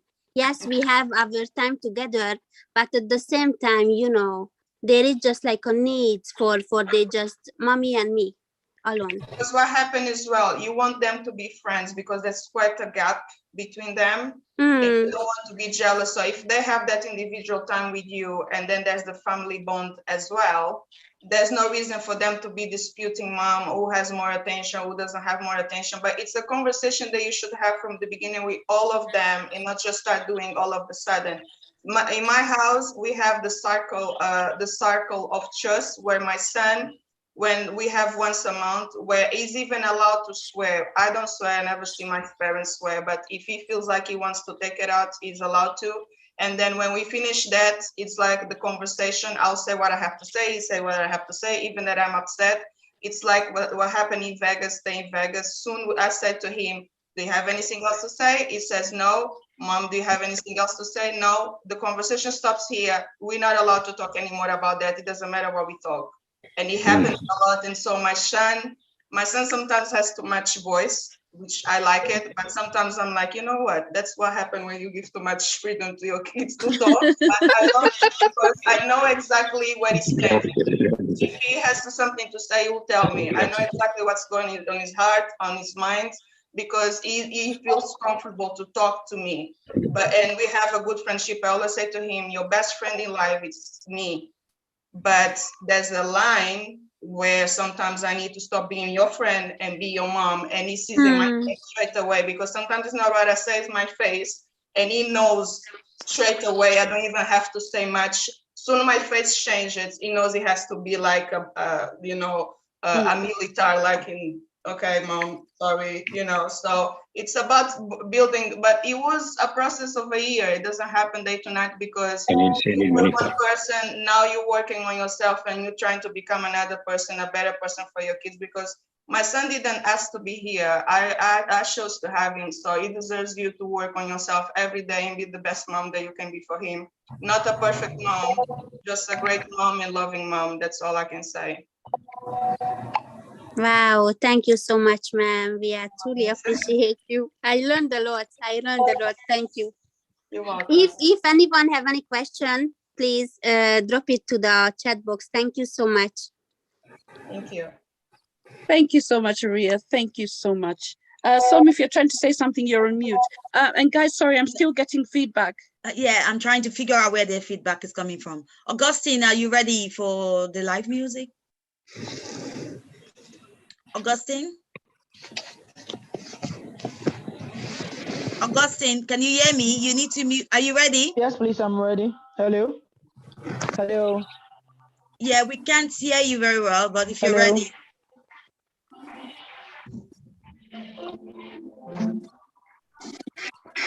Yes, please, I can hear you. Hello? Okay, so are you ready? Yes, I am ready. Okay, so the floor is yours. Hello? Hello? Yeah, we can hear you. Yes, please, I'm ready. Yeah, so go ahead. I'm ready, please. Okay. Hello? So I want to say thank you to everyone for giving me this opportunity to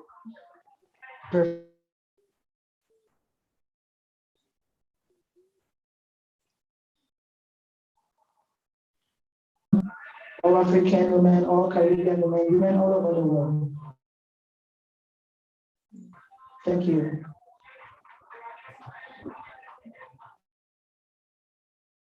So play the keyboard for me.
I don't know what's happening there. Anyway, I think we're having problem with that connection over there. I don't know what's happening now.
Thank you so much, Augustine, for that.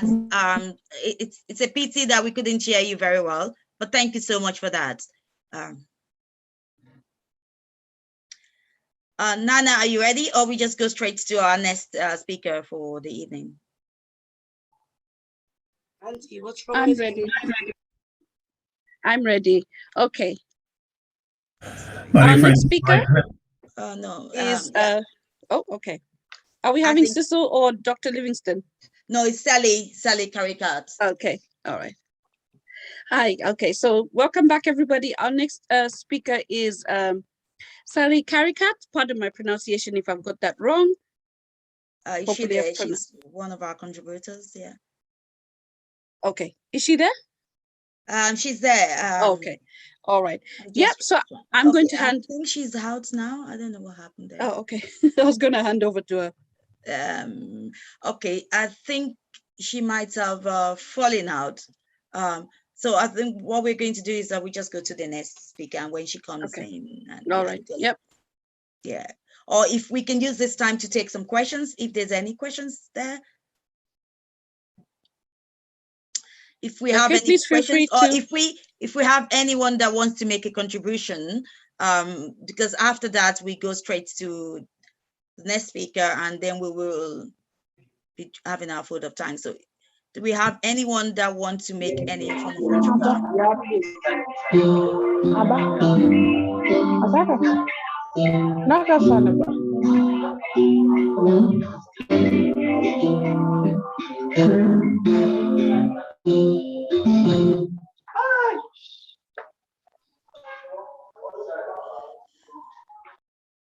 Okay, so if you don't have anybody to make contribution, and I can't find Sally, so I think we're just going to go to the next speaker. Is that okay, Nana? Yeah, that is fine. Now I'm trying to see something here. I'm getting something different on the internet. I don't think we have any disturbance there anymore for now, so we just go straight. All right. Okay, so we go straight to our next speaker, because the lady is out now. So. Okay, so our next speaker is Dr. Livingston Thompson, and I believe he's doing a video. It's a video. Yeah, we have a video. Yeah. Okay. All right. So he is going to be talking about colorism in women from a man's point of view. And so I will hand over to him. Let's watch this video. My dear friends, it's my pleasure to greet you this afternoon, expressing regret, first of all, that I could not be physically participating in your conference. I just want to say then thanks to Susanna for inviting me to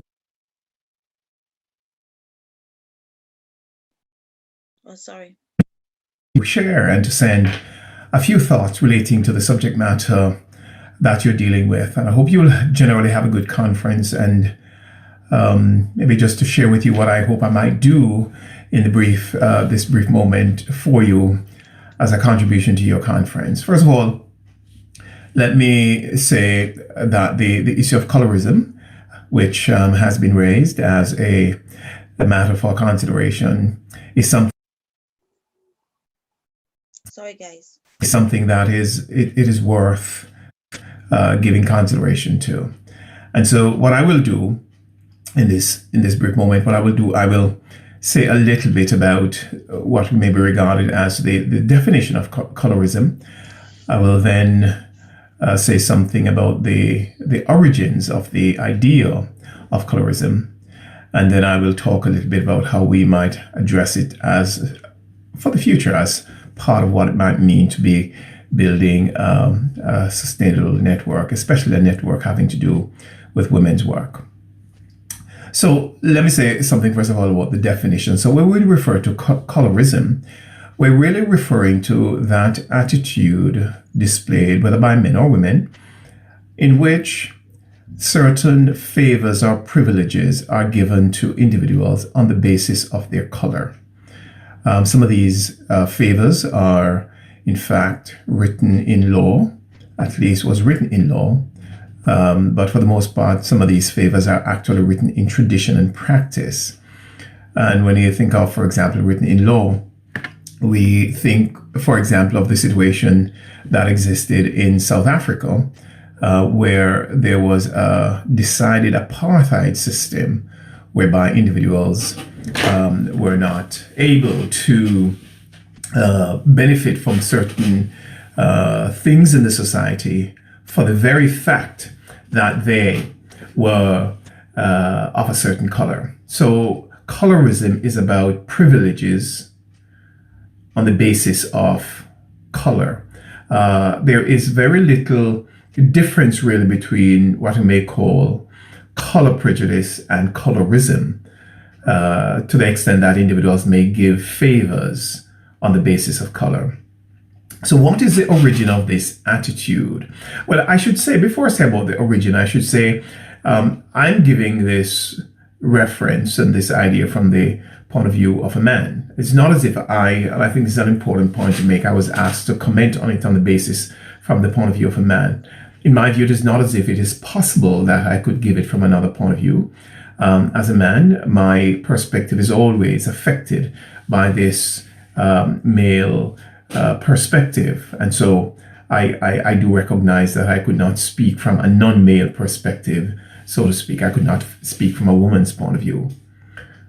But coming back then to the issue of origins, the matter of power and its relationship to color, or privileges and its relationship to color, is something that has remained with us as a remnant of plantation society. Plantation society is a society in which the white Europeans would have enslaved people who were of a different color, for the most part, people who were from Latin and African origins. It should be noted that the enslavement of people was not, first of all, on the basis of color. It was on the basis of their class and the basis of their ethnic origins. So that historically, people of the same color and people of the same ethnic, of the same color, and maybe even from the same ethnic group, but from different geographical location, would have practiced enslavement.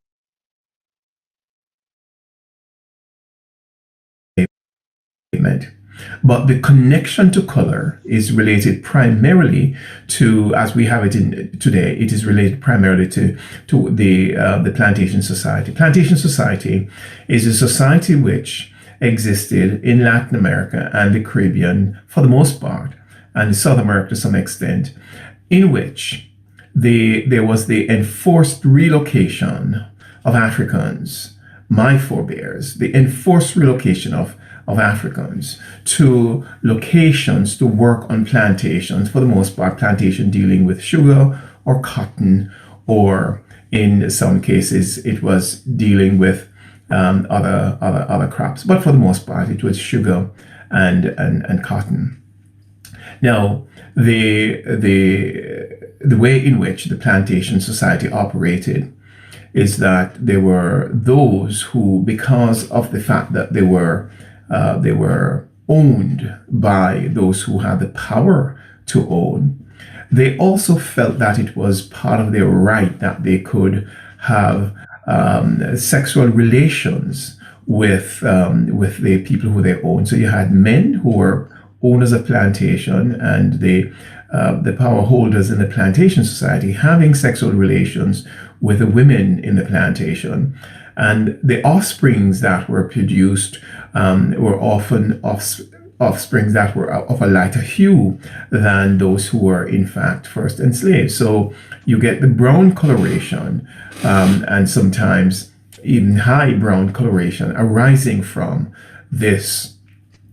Often these individuals who were the offsprings of this of these forced sexual relations. Often the offsprings were banished and were disowned, and other times they were used in the plantation, but they were confined to the houses. So rather than working out in the fields, they would then work in the house as an enslaved people in the house. And so you found that they developed the tradition whereby, or the practice whereby, the brown people in plantation society often worked in the homes, and the others, the black people in plantation society, would then work in the field. And so there were certain privileges associated with these locations. Obviously, the work in the home was not seen as being onerous as work in the field, so it was being a much more desired place to work in a society in which there was enforced labor.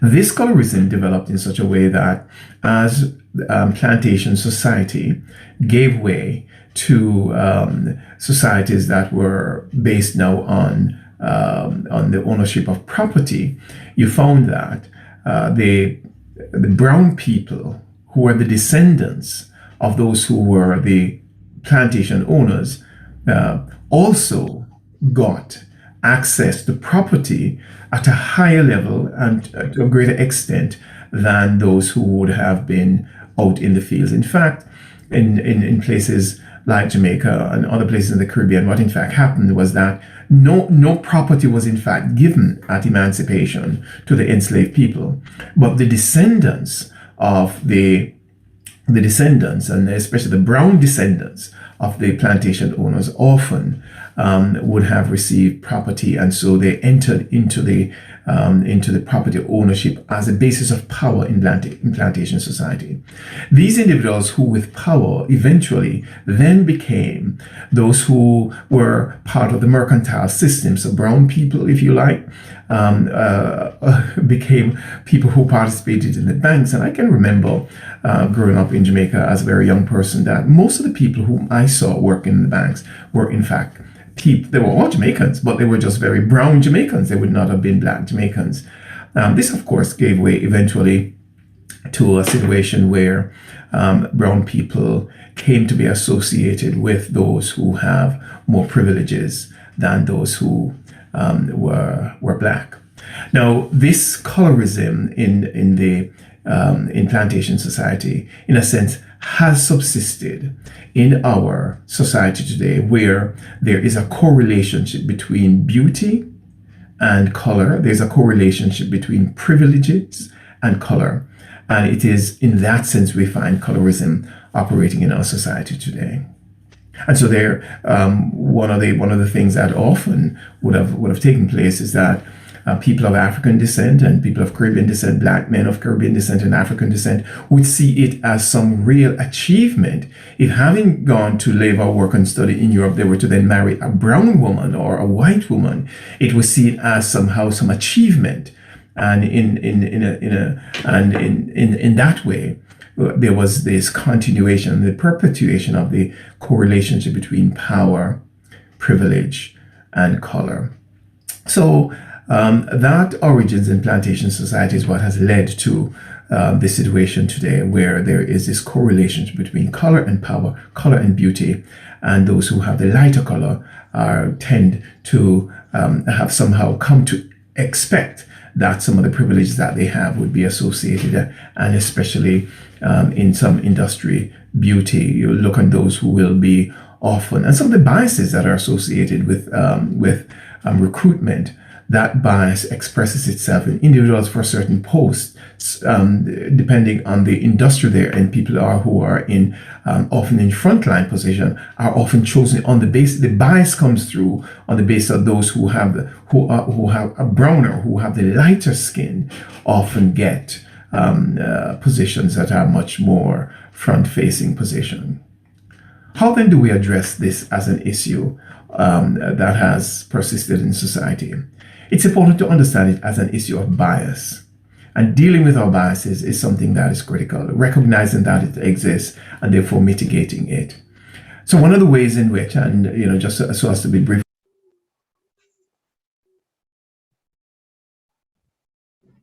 my dear friends, it's my pleasure to greet you this afternoon. In often in frontline position are often chosen on the basis. The bias comes through on the basis of those who have a browner, who have the lighter skin, often get positions that are much more front-facing position. How then do we address this as an issue that has persisted in society? It's important to understand it as an issue of bias. And dealing with our biases is something that is critical, recognizing that it exists and therefore mitigating it.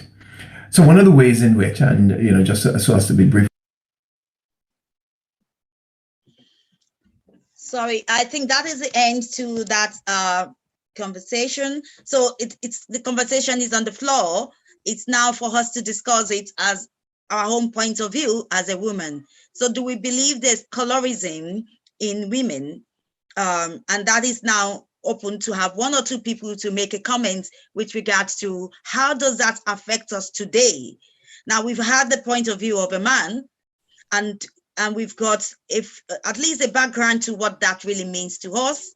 So let's get two comments, and then we can have our next speaker too. I think Celia is here with us. So do we have two comments before we go to that?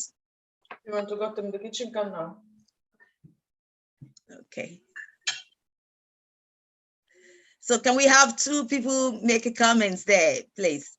And if there's none, we can move. Sorry, I forgot to put myself in mute, but I would like to make a comment because it's something that I talk in my book as well. And it's something I went through because in Angola, I was too light to be considered black. But then in Portugal, I was too black and I was bullied and called monkey and treated in ways that, honestly speaking, but although I didn't like it to be in that middle crossroads, I always knew growing up for me was difficult because I always felt in the middle. I didn't know what I felt like I didn't have a country. I didn't have a place, but I'm not oblivious. And growing up in Portugal, I'm not oblivious to the fact that I had better opportunities and I got jobs because I was lighter than my fellow friend that he was darker than me, because it was quite obvious. So I can understand both ways, but at the same time, it doesn't diminish the way that I felt growing up, that my light skin played a role in so many interactions, and the way people would talk to me like, they'll make me feel like I was better than them. I never felt I was better than them. And in Angola, I was called mulata, which is black people with white privilege. And I never liked that term. I still don't like that term. That term is still used there. But I understand completely what the gentleman said. And I think it's something that it actually needs to be discussed more and more and more, to take the part, because for me, while growing up, I didn't know what I was. Today, I'm a black woman, and I don't accept anyone saying differently. I'm black.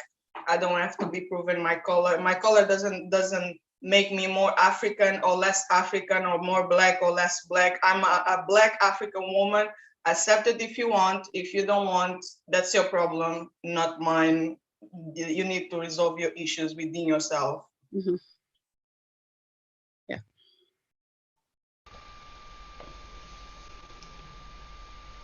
Can I say something?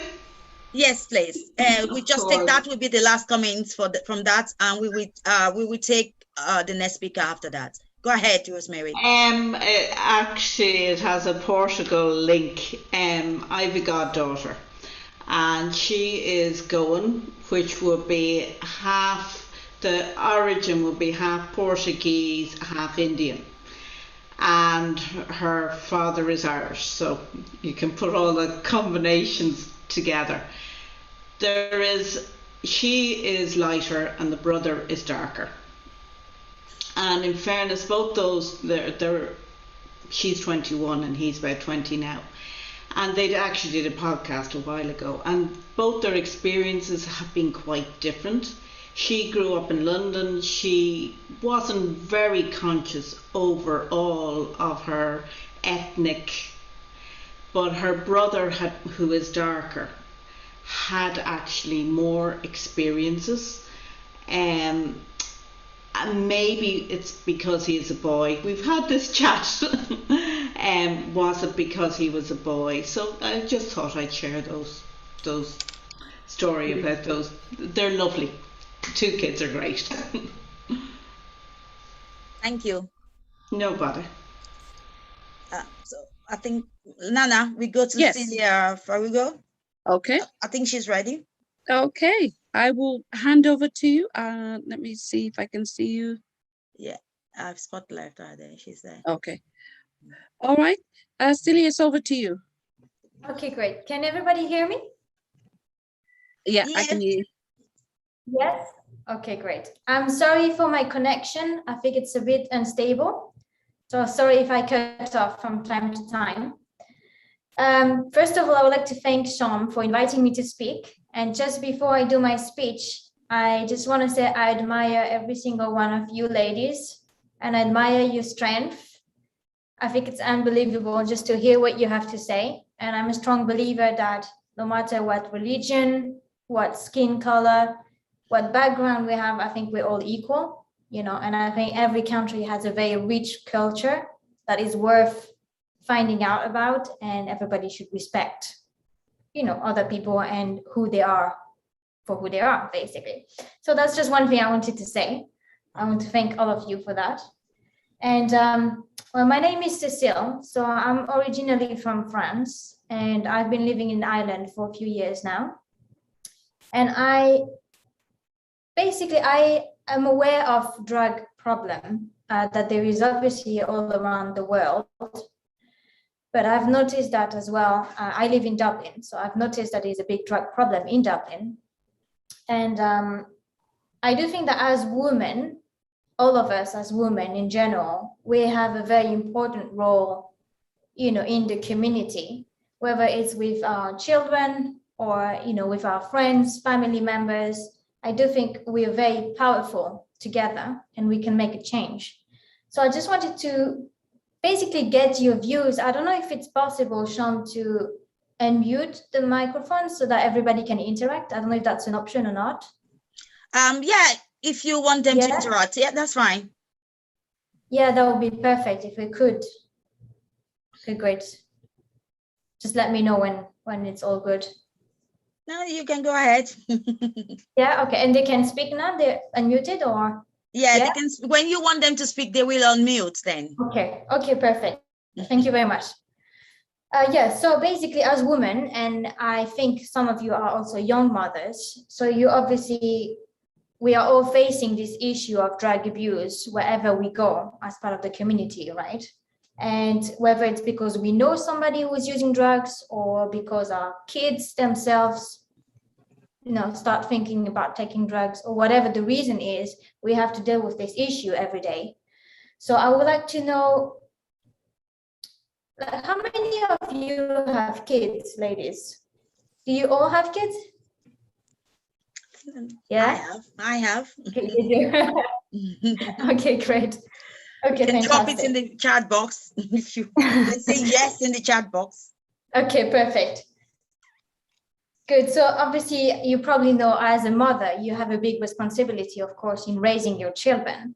And I do think you are an opinion leader, you know, for your kids. What I mean by that is that you set an example for them, and I'm pretty sure they tend to listen to what you have to say. Am I right?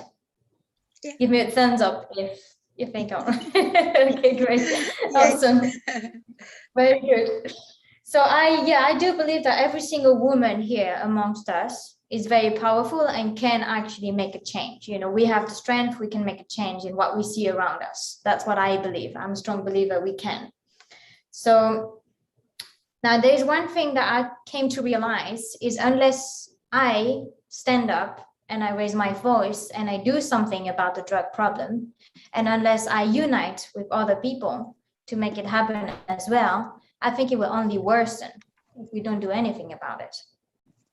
So I want it to get better, not worse. So I would like to do something about that. So basically, I run a program that's a volunteer program, and it's called The Truth About Drugs. So it's basically a drug prevention program. So it's more on the prevention side rather than treatment or rehabilitation. But it's basically, the program features several materials that are free of charge for the community. And one element of the program is small booklets that are rectangular like this. And they basically contain information on how drugs affect the mind and the body. So like, what are the short-term effects? What are the long-term effects? The different street names, etc. And there is also a documentary as part of the program, which is called Real People and Real Stories. And there you see people from all different backgrounds that are former drug addicts and went down the path of addiction, and they recovered. And they basically share their personal stories on how that was for them. And believe me, they have nothing good to say, that is for sure. So yeah, the purpose of the program itself is to educate, young people and adults on the effects of drug abuse. And the reason why I'm very happy I can speak also today is because I do believe that parents and mothers have influence on their kids. And, if they set a good example and they actually educate their kids on the dangers of drug use, I think that will make a big difference for the children. I do think that personally. So yeah, so that's what I want to do. I want to actually get to the children. I want to educate them, educate the parents. I just want to spread the word basically and give information. So all I do is voluntary, and all the materials are available for free for anybody who would like to use them. So I hope what I said was clear. If you have any questions, anything you want to say, please feel free to ask. I hope my connection was okay, and I hope I was speaking clearly. But yeah, let me know if you have any questions, or I can also give you my phone number or my email. Answer anything, really.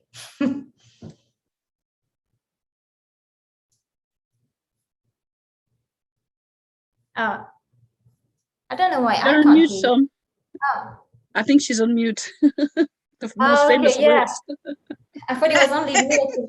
No, okay. So one of the purposes why she's here tonight is I know we have organizations that are present here, and you might need somebody to, and we have mothers here that is working within the community, because as women, I know we take a lot of roles in the community. So if you have an organization and you need somebody to come and deliver, we work with young people, and we all have kids, just like she said. So if you need someone to deliver or training with regards to drug abuse, well-being, your health, things like that, she's available. You can contact us, and that is why she's here to contribute to this summit, to bring that kind of a flavor, because we know that as mothers, some of us are dealing with those kind of issues. Some of us might have children that are into drugs, or it is better to educate them now so that they don't get into drug. And that is the purpose of that. So if you need, she was going to put her information in the chat box, but if you need to contact her directly as well, you can as well link up with us as an organization, and we will direct her to you guys. So we work with her on they work with our youth section, which Claudia Okoros is in charge, which is a youth section of the organization. And we can also collaborate with any organization that want to do that. So these are part of the work that we're doing as an organization. We do suicide, we have a suicide project that we're doing that is actually focused on African Caribbean community in itself, which is culturally appropriate to our own community. And the model that we're using is that we apply cultural sensitivity into it. So we bring in all those things that are within our culture that could affect people that might be dealing with suicide. So likewise that. So thank you very much. I thought you wanted to show the video, but that's okay if you don't have it. Thank you for that. And I hand it over to Nana. If there's anybody that wants to contribute or ask question, this is the time for question time. And after that, we do our vote of thanks and we can have another music and then we're ready to go. Thanks. Oh, I think I'm supposed to do a presentation. Okay. I am. Okay, so I think we just send you a message. Okay, so let me go to the program then. Let me share the program because I'm losing. Now there's so many, yeah. And we have also, ma'am, one speaker in the house. Okay, somebody to contribute, yeah? Claudia? Yes, ma'am. Yes, ma'am. Okay, good. I'm just going to, let's go to the program and see what we have before I think I'm talking at.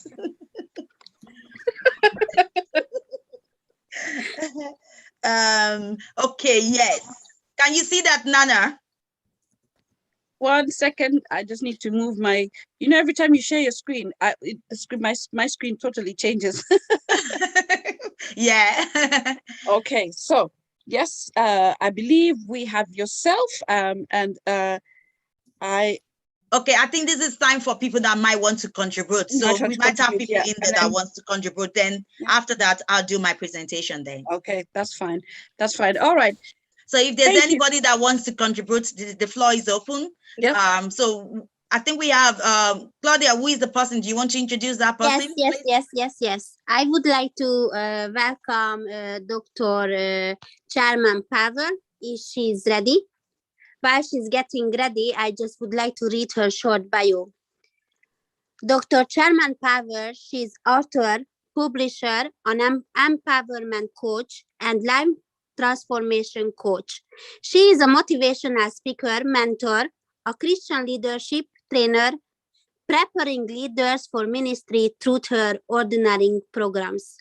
She is also an entrepreneur, selling customized t-shirts, mugs, tumblers, and more.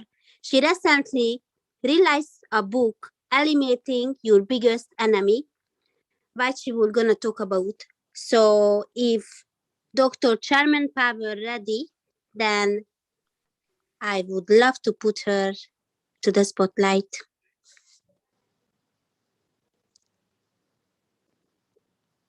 I believe you're mute, Doctor. Yes, God bless you all. Thank you so much for inviting me. Amen. It's been a honor, and everything that's been spoken so far has been good. I love, myself. I love women, especially women empowerment, because we've come through so much pain and sufferings, and I believe that's why God has given us so much strength to endure what comes our way, because we're not doing it in our own strength. Amen. So I'm so honored to be here today. Pray that you all are blessed. Hallelujah. I wanted to share, since we're celebrating women, I wanted to share a poem that was dear to me, talking about the woman. Because a lot of times we don't know who we are, we don't embrace who we are. And we need to remember that we have great value. There's no price to who we are and what we hold on the inside of us. There's no amount of material, there's no amount of money that can put a value on us, because we're priceless in the eyesight of God. Amen. So I would love to share this poem with you and pray that it would bless you all. And it's called, Woman, Do You Know Who You Are? Woman, Do you know who you are? Do you know that your value travels far? You're far beyond your every scrape and scar, exceeding way beyond the highest star. I know from the many days that you were far spent, you were not valued as you should have been. And foolish words were tossed at you like flint.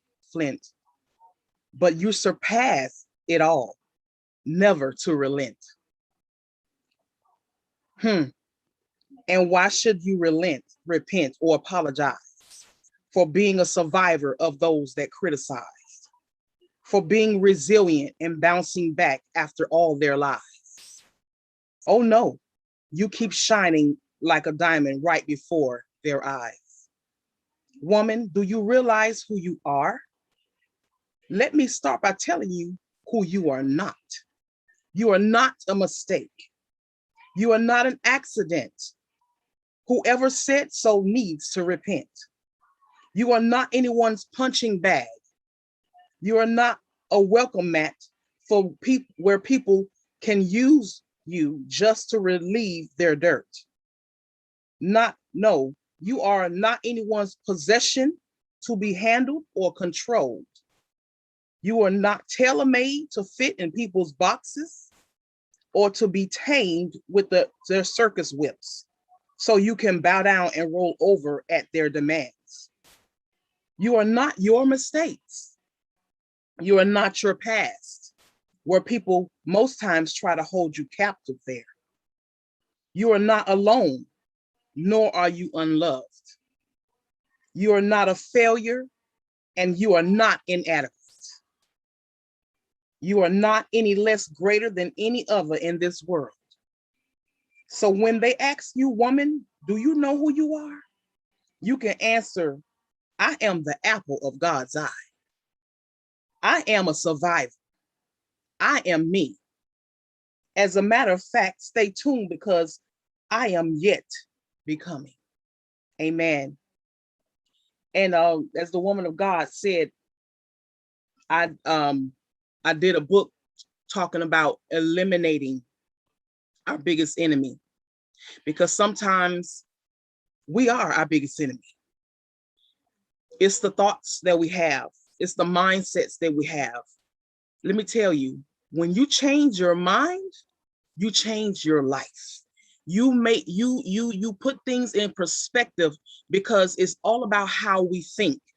Even the world outside of the faith that we're in, outside in the world, they believe the same thing, that positive thoughts will bring positive results.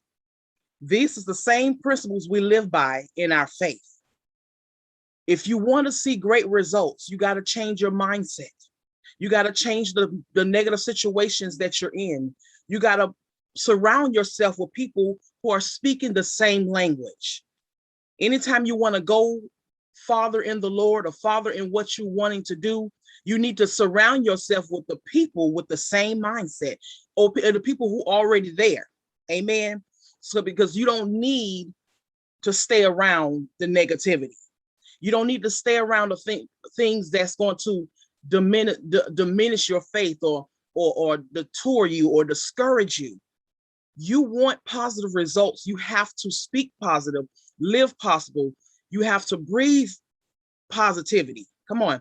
You can't let people in your situation get you stuck in that place of lack, that place of stagnation. I'm telling you, it's a mindset. There's a thing they called a placebo, and I loved how it gave me revelation that they use placebo as an experiment drug to make the patient think that they have the cure, but it's really not the cure. It deals with the mindset. And what happens is when they get this placebo, the results start changing for them. The healing start moving for them because of their faith, because they believe that this is the real thing. And the ones on the actual real drug that supposed to cure them, You know, theirs are designed to heal. So the placebo is designed to make you think that you're healed, but you're not even taking a real medication. So it's dealing with the mindset. It's amazing how when the mindset of the people changed, the healing began. The evidence started coming forth, but they had no idea they didn't have the real drug. So that tells us, as especially as spiritual people, that we have to have a mindset to know this is what it is. Because the situation going to look different. It's not going to look pleasing. It's not going to look like it's going to bring forth good effects, but your faith, come on, your faith is what makes you whole. Just shifting your mindset. Amen. So I love how it also talks about how, well, I was talking about Eve, how the enemy deceived her mindset. He made her think that she didn't have enough. He made her think that she did not, she was not who she was, when we know that God says he made them perfect. Hallelujah. He made them without flaws. But when he come in with lies, telling you you're not that. He's telling you you're not good enough. But God has already orchestrated and mandated that you would be this, that you would be whole. And the enemy comes in, society comes in, naysayers come in, and they tell you these different things, starting at our youth, things that are contrary to what you are supposed to believe. And in order to take something down, you have to cut the head off. You have to cut off the mind. You have to cut off the thoughts. If he can just get in there and twist your thoughts, then what it does, it puts you back to stagnation. It puts you back to a place where you are not confident. Come on. So in order to walk in confidence, you have to deal with the mindset. And that's why I wrote this book, because we are our own enemy. When people are saying you can do it and you could be in your own mind, I don't think I can do it. I don't think I'm good enough. That is a lie of the enemy. God has equipped every single person in this earth to be victorious, to walk in confidence, to walk in faith, to walk in a place where you know who you are. See, the problem isn't that you have faith, because any demons can have faith, but the problem is to not know who you are. When you are in a mistaken identity and you don't know your authority, you don't know what you've been given, you don't know how to use your authority, you are no threat to anyone, because you are confused, you're not stable, you're not rooted. Amen. So when you're stable and confident in the Lord, you getting yourself out the way. And I love to say that we need to get out of our own way.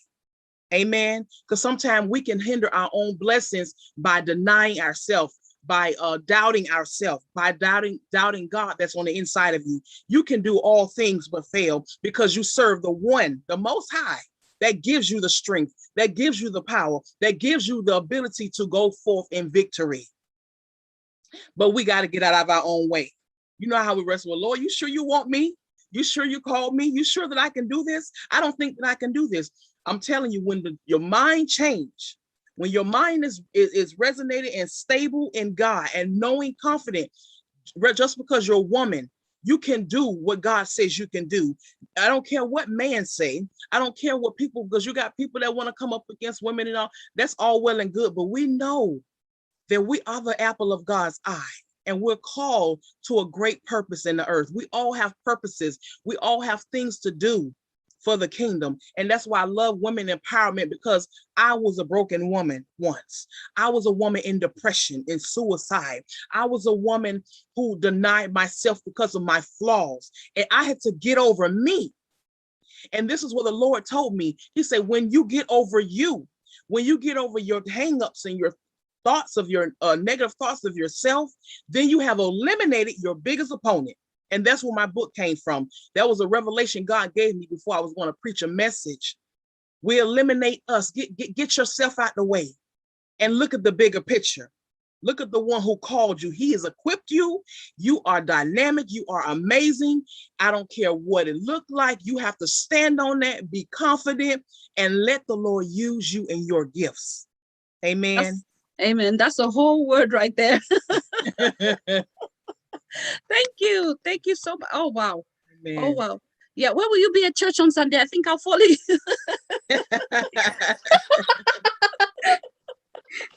I think I'll follow you. Oh, that's so powerful though. But I love the get out your own way, because yes. I think I'm the queen. Susanna, you are on mute, please. Yes, you're on mute. Sorry, I didn't realize you could say something. No, I was just saying, I was just saying that Nana, it was good to hear her talking. We loved it, and it's about mindset changing. Yeah. But we just thanks for that contribution, and I think we will take somebody else again to make contribution before I do my presentation. Okay. And we're not cutting you short. We're just watching the time. Okay, that's okay. Thank you so much, ma'am. Thank you, Apostle. Thank you. God bless you.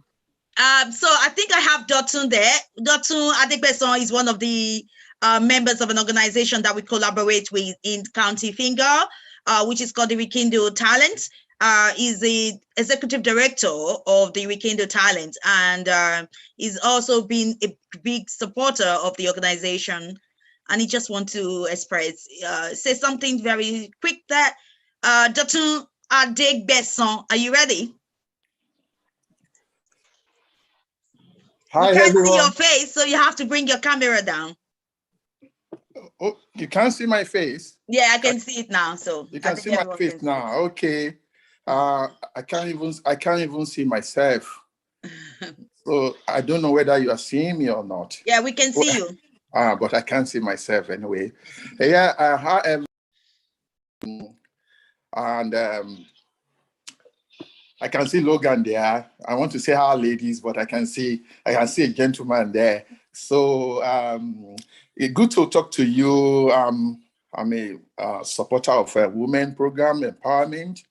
Not surprised because I happened to stay inside the womb of a woman for 9 months, which was full of tension and all those stuff. And that still influenced my way of doing things up to today. That's why I'm surrounded by women and support women empowerment and women program, women event. Been doing that for many years. I'm a great community person. Rekindling all talents and all organizational objectives. I want to make contribution from where the last speaker stopped. What she was trying to make all of us understand that you know who you are. Yes, definitely, you all know who you are. You are powerful women and contributing to the community. That I know. But I want to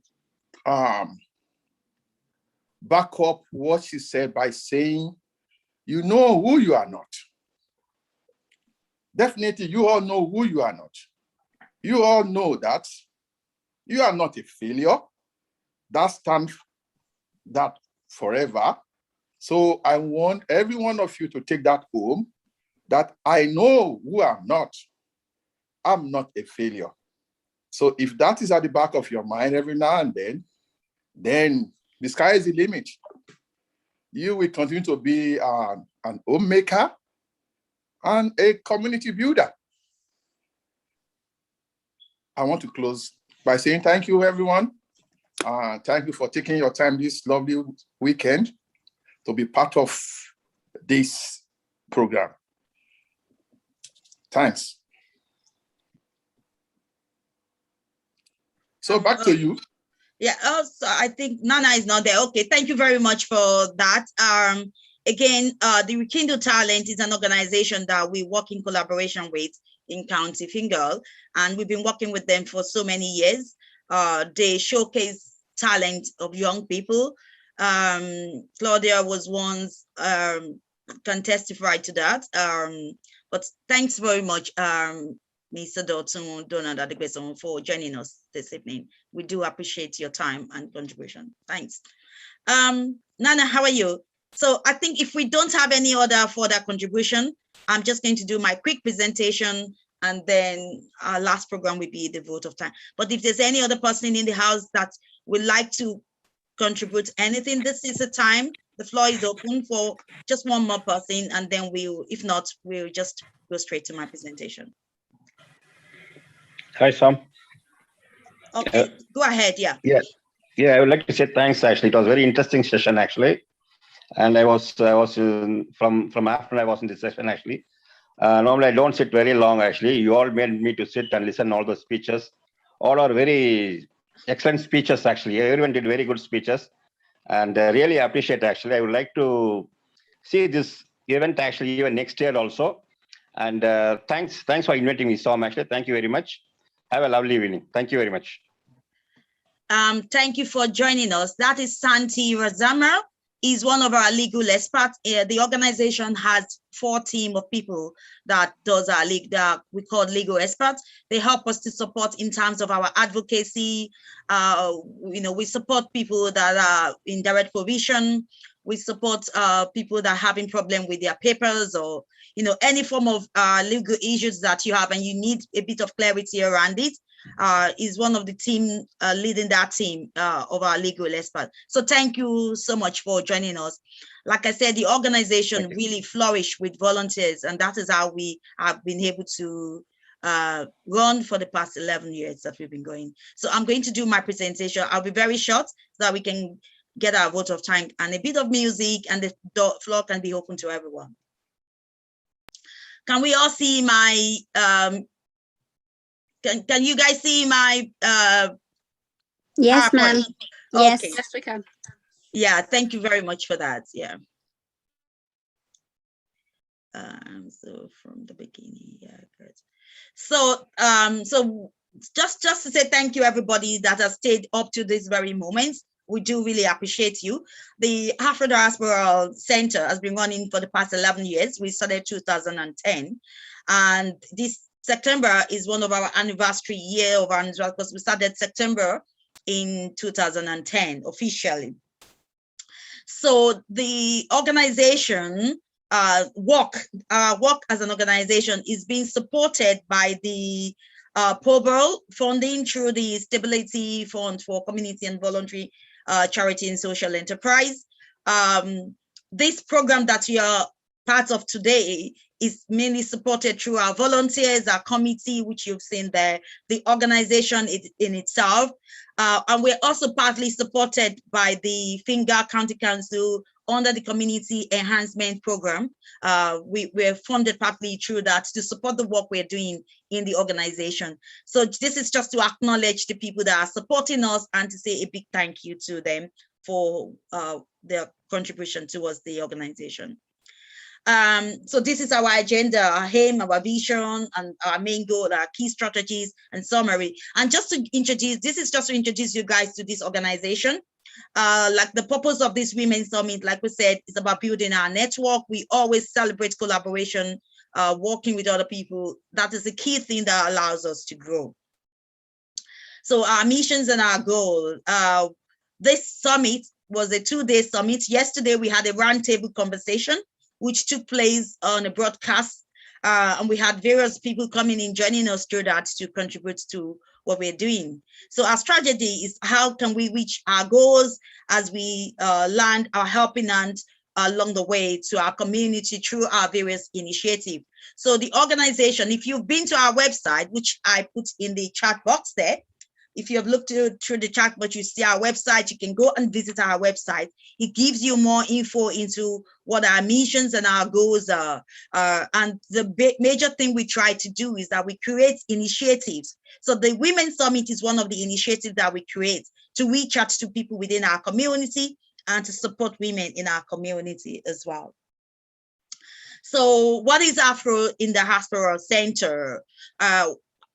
Afro in Diaspora is a group of women committed to supporting women and men and children of the African diaspora through education, information sharing, peer counseling, socializing, mentoring, and promoting each other as a group, while we hope and believe that the knowledge acquired will be passed down to support others. We are motivated by our commitment to philosophy of altruism and the sharing of knowledge and experience with others. So this is what formed the foundation of the core value of what we do and everything we do around our initiatives. So how do we get there? So it's by working with volunteers. I keep emphasizing the work the volunteer does in the organization can just never be overlooked. Like you see there, we have a group of experts, legal experts that support us to carry out our advocacy and information sections that we do. So we work a lot with our volunteers, and they really play a significant role in what we do. So community of academic institutions, non-governmental organizations, people of similar interests, like for example, these are people that have similar interests with us. There's other organizations that we work with, but we have Leah today joining us. We have Roots all the way from Donegal. We have a branch in Donegal that we work with, and Ruth is one of the people we work with in Donegal County. So people of similar interests, we fill people's life with richer learning experience for all through our various initiatives. Sorry, guys. Okay. So our key company strategy for 2021 to 2023 is about sustainability through volunteers. So we are always looking for people to volunteer, to support our committees, to work with us, and to bring their skills and knowledge onto the table. So that is how we sustain what we do within the company.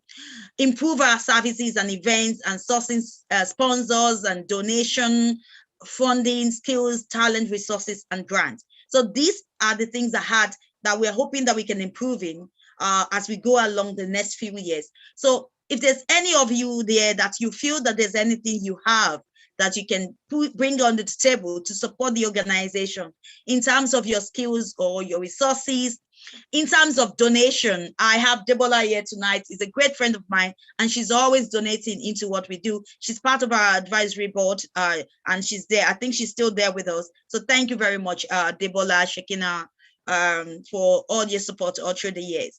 So reasonable, and we always do reasonable approach. So when we work with people, we create this kind of memorandum of understanding that allows us to have a good conversation, have a good collaborative work together as an organization. So what we want to increase our global presence. This is what we are working towards. We need your skills, we need your talent, commitment, and time to build a community space, and money. We need your money, not just your time and skills, by making our project goals happen and research done to further our causes and assemble to our community. So this is our roadmap. So one is about strengthening the services and render the team through training, location-based and regular engagement, strong engagement with our volunteers, recruiting of management board. So we are recruiting people to our management board. So we keep bringing new people, fresh mind. We create committees of our projects and we work with our stakeholders. So providing feedback. So we will love your feedback at the end of this conference. It is important that you give us your feedback and that we can still recruit skills and to nourish our work as we go along. So we are people oriented. So we enjoy developing people, and we're still always sourcing for grants and funding. So if there's anything that comes your way or any information you think would be relevant to the organization, we're open to that. So the team, myself, and we have our project coordinator. Sorry, Maja, she's not here right now. And Claudia is one of our branch manager. We have other branch managers. For example, we work in 6 counties. So we work in Dublin, but we are based mainly in Dublin 15, which is County Finger. We work in County Cavan. We work in County Meath. We work in County Cork and Donegal. And we also, I think that is 6 I have there, Monaghan. So those are the county, and each of those counties, we have a branch manager or a coordinator. So like, for example, Santi that was here with us today is our representative in Watford. So if we don't have a branch manager, we have a representative in some of those counties, and we regularly do our workshops, run our workshops in those counties as well. So I'm just going to say a very big thank you again to everybody that has made this night a night for us. Thank you to my team. And I'm going to hand over the vote of to Nana, and hopefully that Logan can do the vote of thanks for us. So if anyone has any question to ask me at this point in time before we do the vote of thanks, I'll be welcome to do that. So any question for me? Okay, so if there's no question for me, Nana, it's up to you now. Okay, all right. Thank Yes, you. ma'am. I apologize. We do have a question toward you, ma'am. Okay, what is that? Our question is the following. You know, since you are Dr. Samkomalape, you are a great inspiration for many of us. Our question is, what is your inspiration? Okay. Yeah, I think I think my mom is one of the greatest inspiration for myself. Wow. And you know, sometimes when I say it, you know, I'm looking like yeah, I think my mom is one of the greatest inspiration that I've had all through my life, growing up as a child. Back home, I have 3 kids myself, which my eldest is around over 28 years old. I think 28, I think so, or something like that. But and I have a daughter now, which is also a source of inspiration for myself, you know. So the women in my life have been my source of inspiration. I have a sister as well, one sister, so she's also, I think the women in my life has been a source of my inspiration all through. And that was part of the reason that this organization was set up in 2010. When I first came to Ireland, I was involved in various organizations that I was part of the founding members of those organizations. But then I felt that there wasn't room for us as women to actually really flourish. So, and that was the reason why we started this in 2010. And when I started it, I brought together a group of my friends with me. And we just started this like that. So, and since then the group has been running. We've done so many work. I didn't want to overwhelm us too much with the things we've done for the past 10 years. We've created different type of initiative that allows us to be able to carry out our aim and core objective of the organization. And we are still standing, and I believe we are making a big impact in the community. So many people have gone through this organization. People have done work experiences, they've moved ahead, gone to colleges. We've given people an opportunity to have a platform to do their work experience, because in so many cases, people within my own community sometimes find it very hard to get places to do their work experience. And we've created those opportunities for them. We work in 6 counties within Ireland. Ireland has 32 counties. Presently, we are effective in 6 counties. So we stand as a national body for supporting African Caribbean women in Ireland. And those counties that we work, we have people that we work with within those counties. So yeah, so I think if that answered that question, I hope so. Yes, ma'am. It did, fully did, and I am just so proud to be part of this organization. But we will just come to it at the end. I would Thank you very much for that. Every each of you. You know, the next is gonna be, we're gonna have a vote of thanks, but after we will gonna have open floor. It's gonna be like, you know, chat based, you know, with all the questions that you did not have an opportunity to ask. You know, we had several different topics, powerful topics, and I believe, you know, we all have something to add to it, you know, contribution or a question or anything. So after the vote of thanks, please just stay tuned, because the best is just about to come. Thank you. Okay. Logan? Is Logan there? Okay. I'm still alive. I'm still here. I haven't gone to sleep or anything. It's interesting that the women still have the power, don't they? They can keep I think you guys can keep a dying man alive. So I take it as a compliment. Just want to say thank you very much, everybody, for taking part and attending this wonderful event today. Because there's been so many things going on, and also things have been opening up. So you sacrifice your time and to stay back with us and contribute. I think you got to give a vote of thanks yourself. Give yourself an applause, please. Okay, you've done a great job, guys. and you are an inspiration, and the different contributors, the speakers. And initially, earlier on, I forgot to thank our mayor, Councillor Remu Adijimi. I think I got it right, I hope. Yeah. And coming at the back of my head. And I know she has a busy schedule, as all politicians do. But the important thing here is your participation and how you contribute. And also with all that's going on in this world today, people tend to forget to create the awareness that the contributions made by women, because they work full-time 24/7. Of course, there are those few in the world who manage to escape that route. But the amazing thing is that the confidence that you show and the strength that you have, and how you, pass that on to everybody else. And, many of you are also motivational speakers or coaches. But the thing is, if you can instill something in somebody, give them that confidence, that strength to be able to, and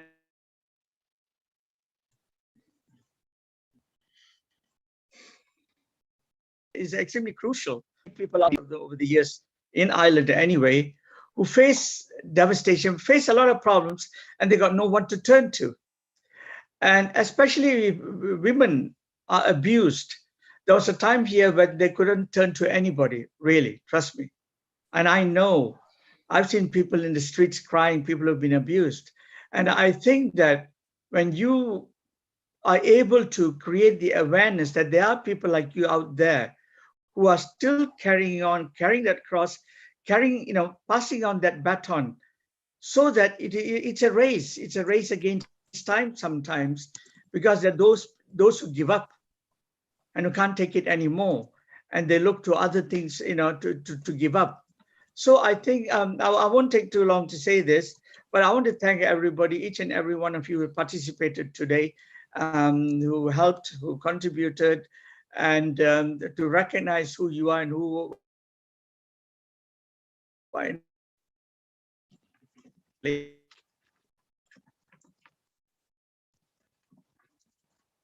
Aditotun says, because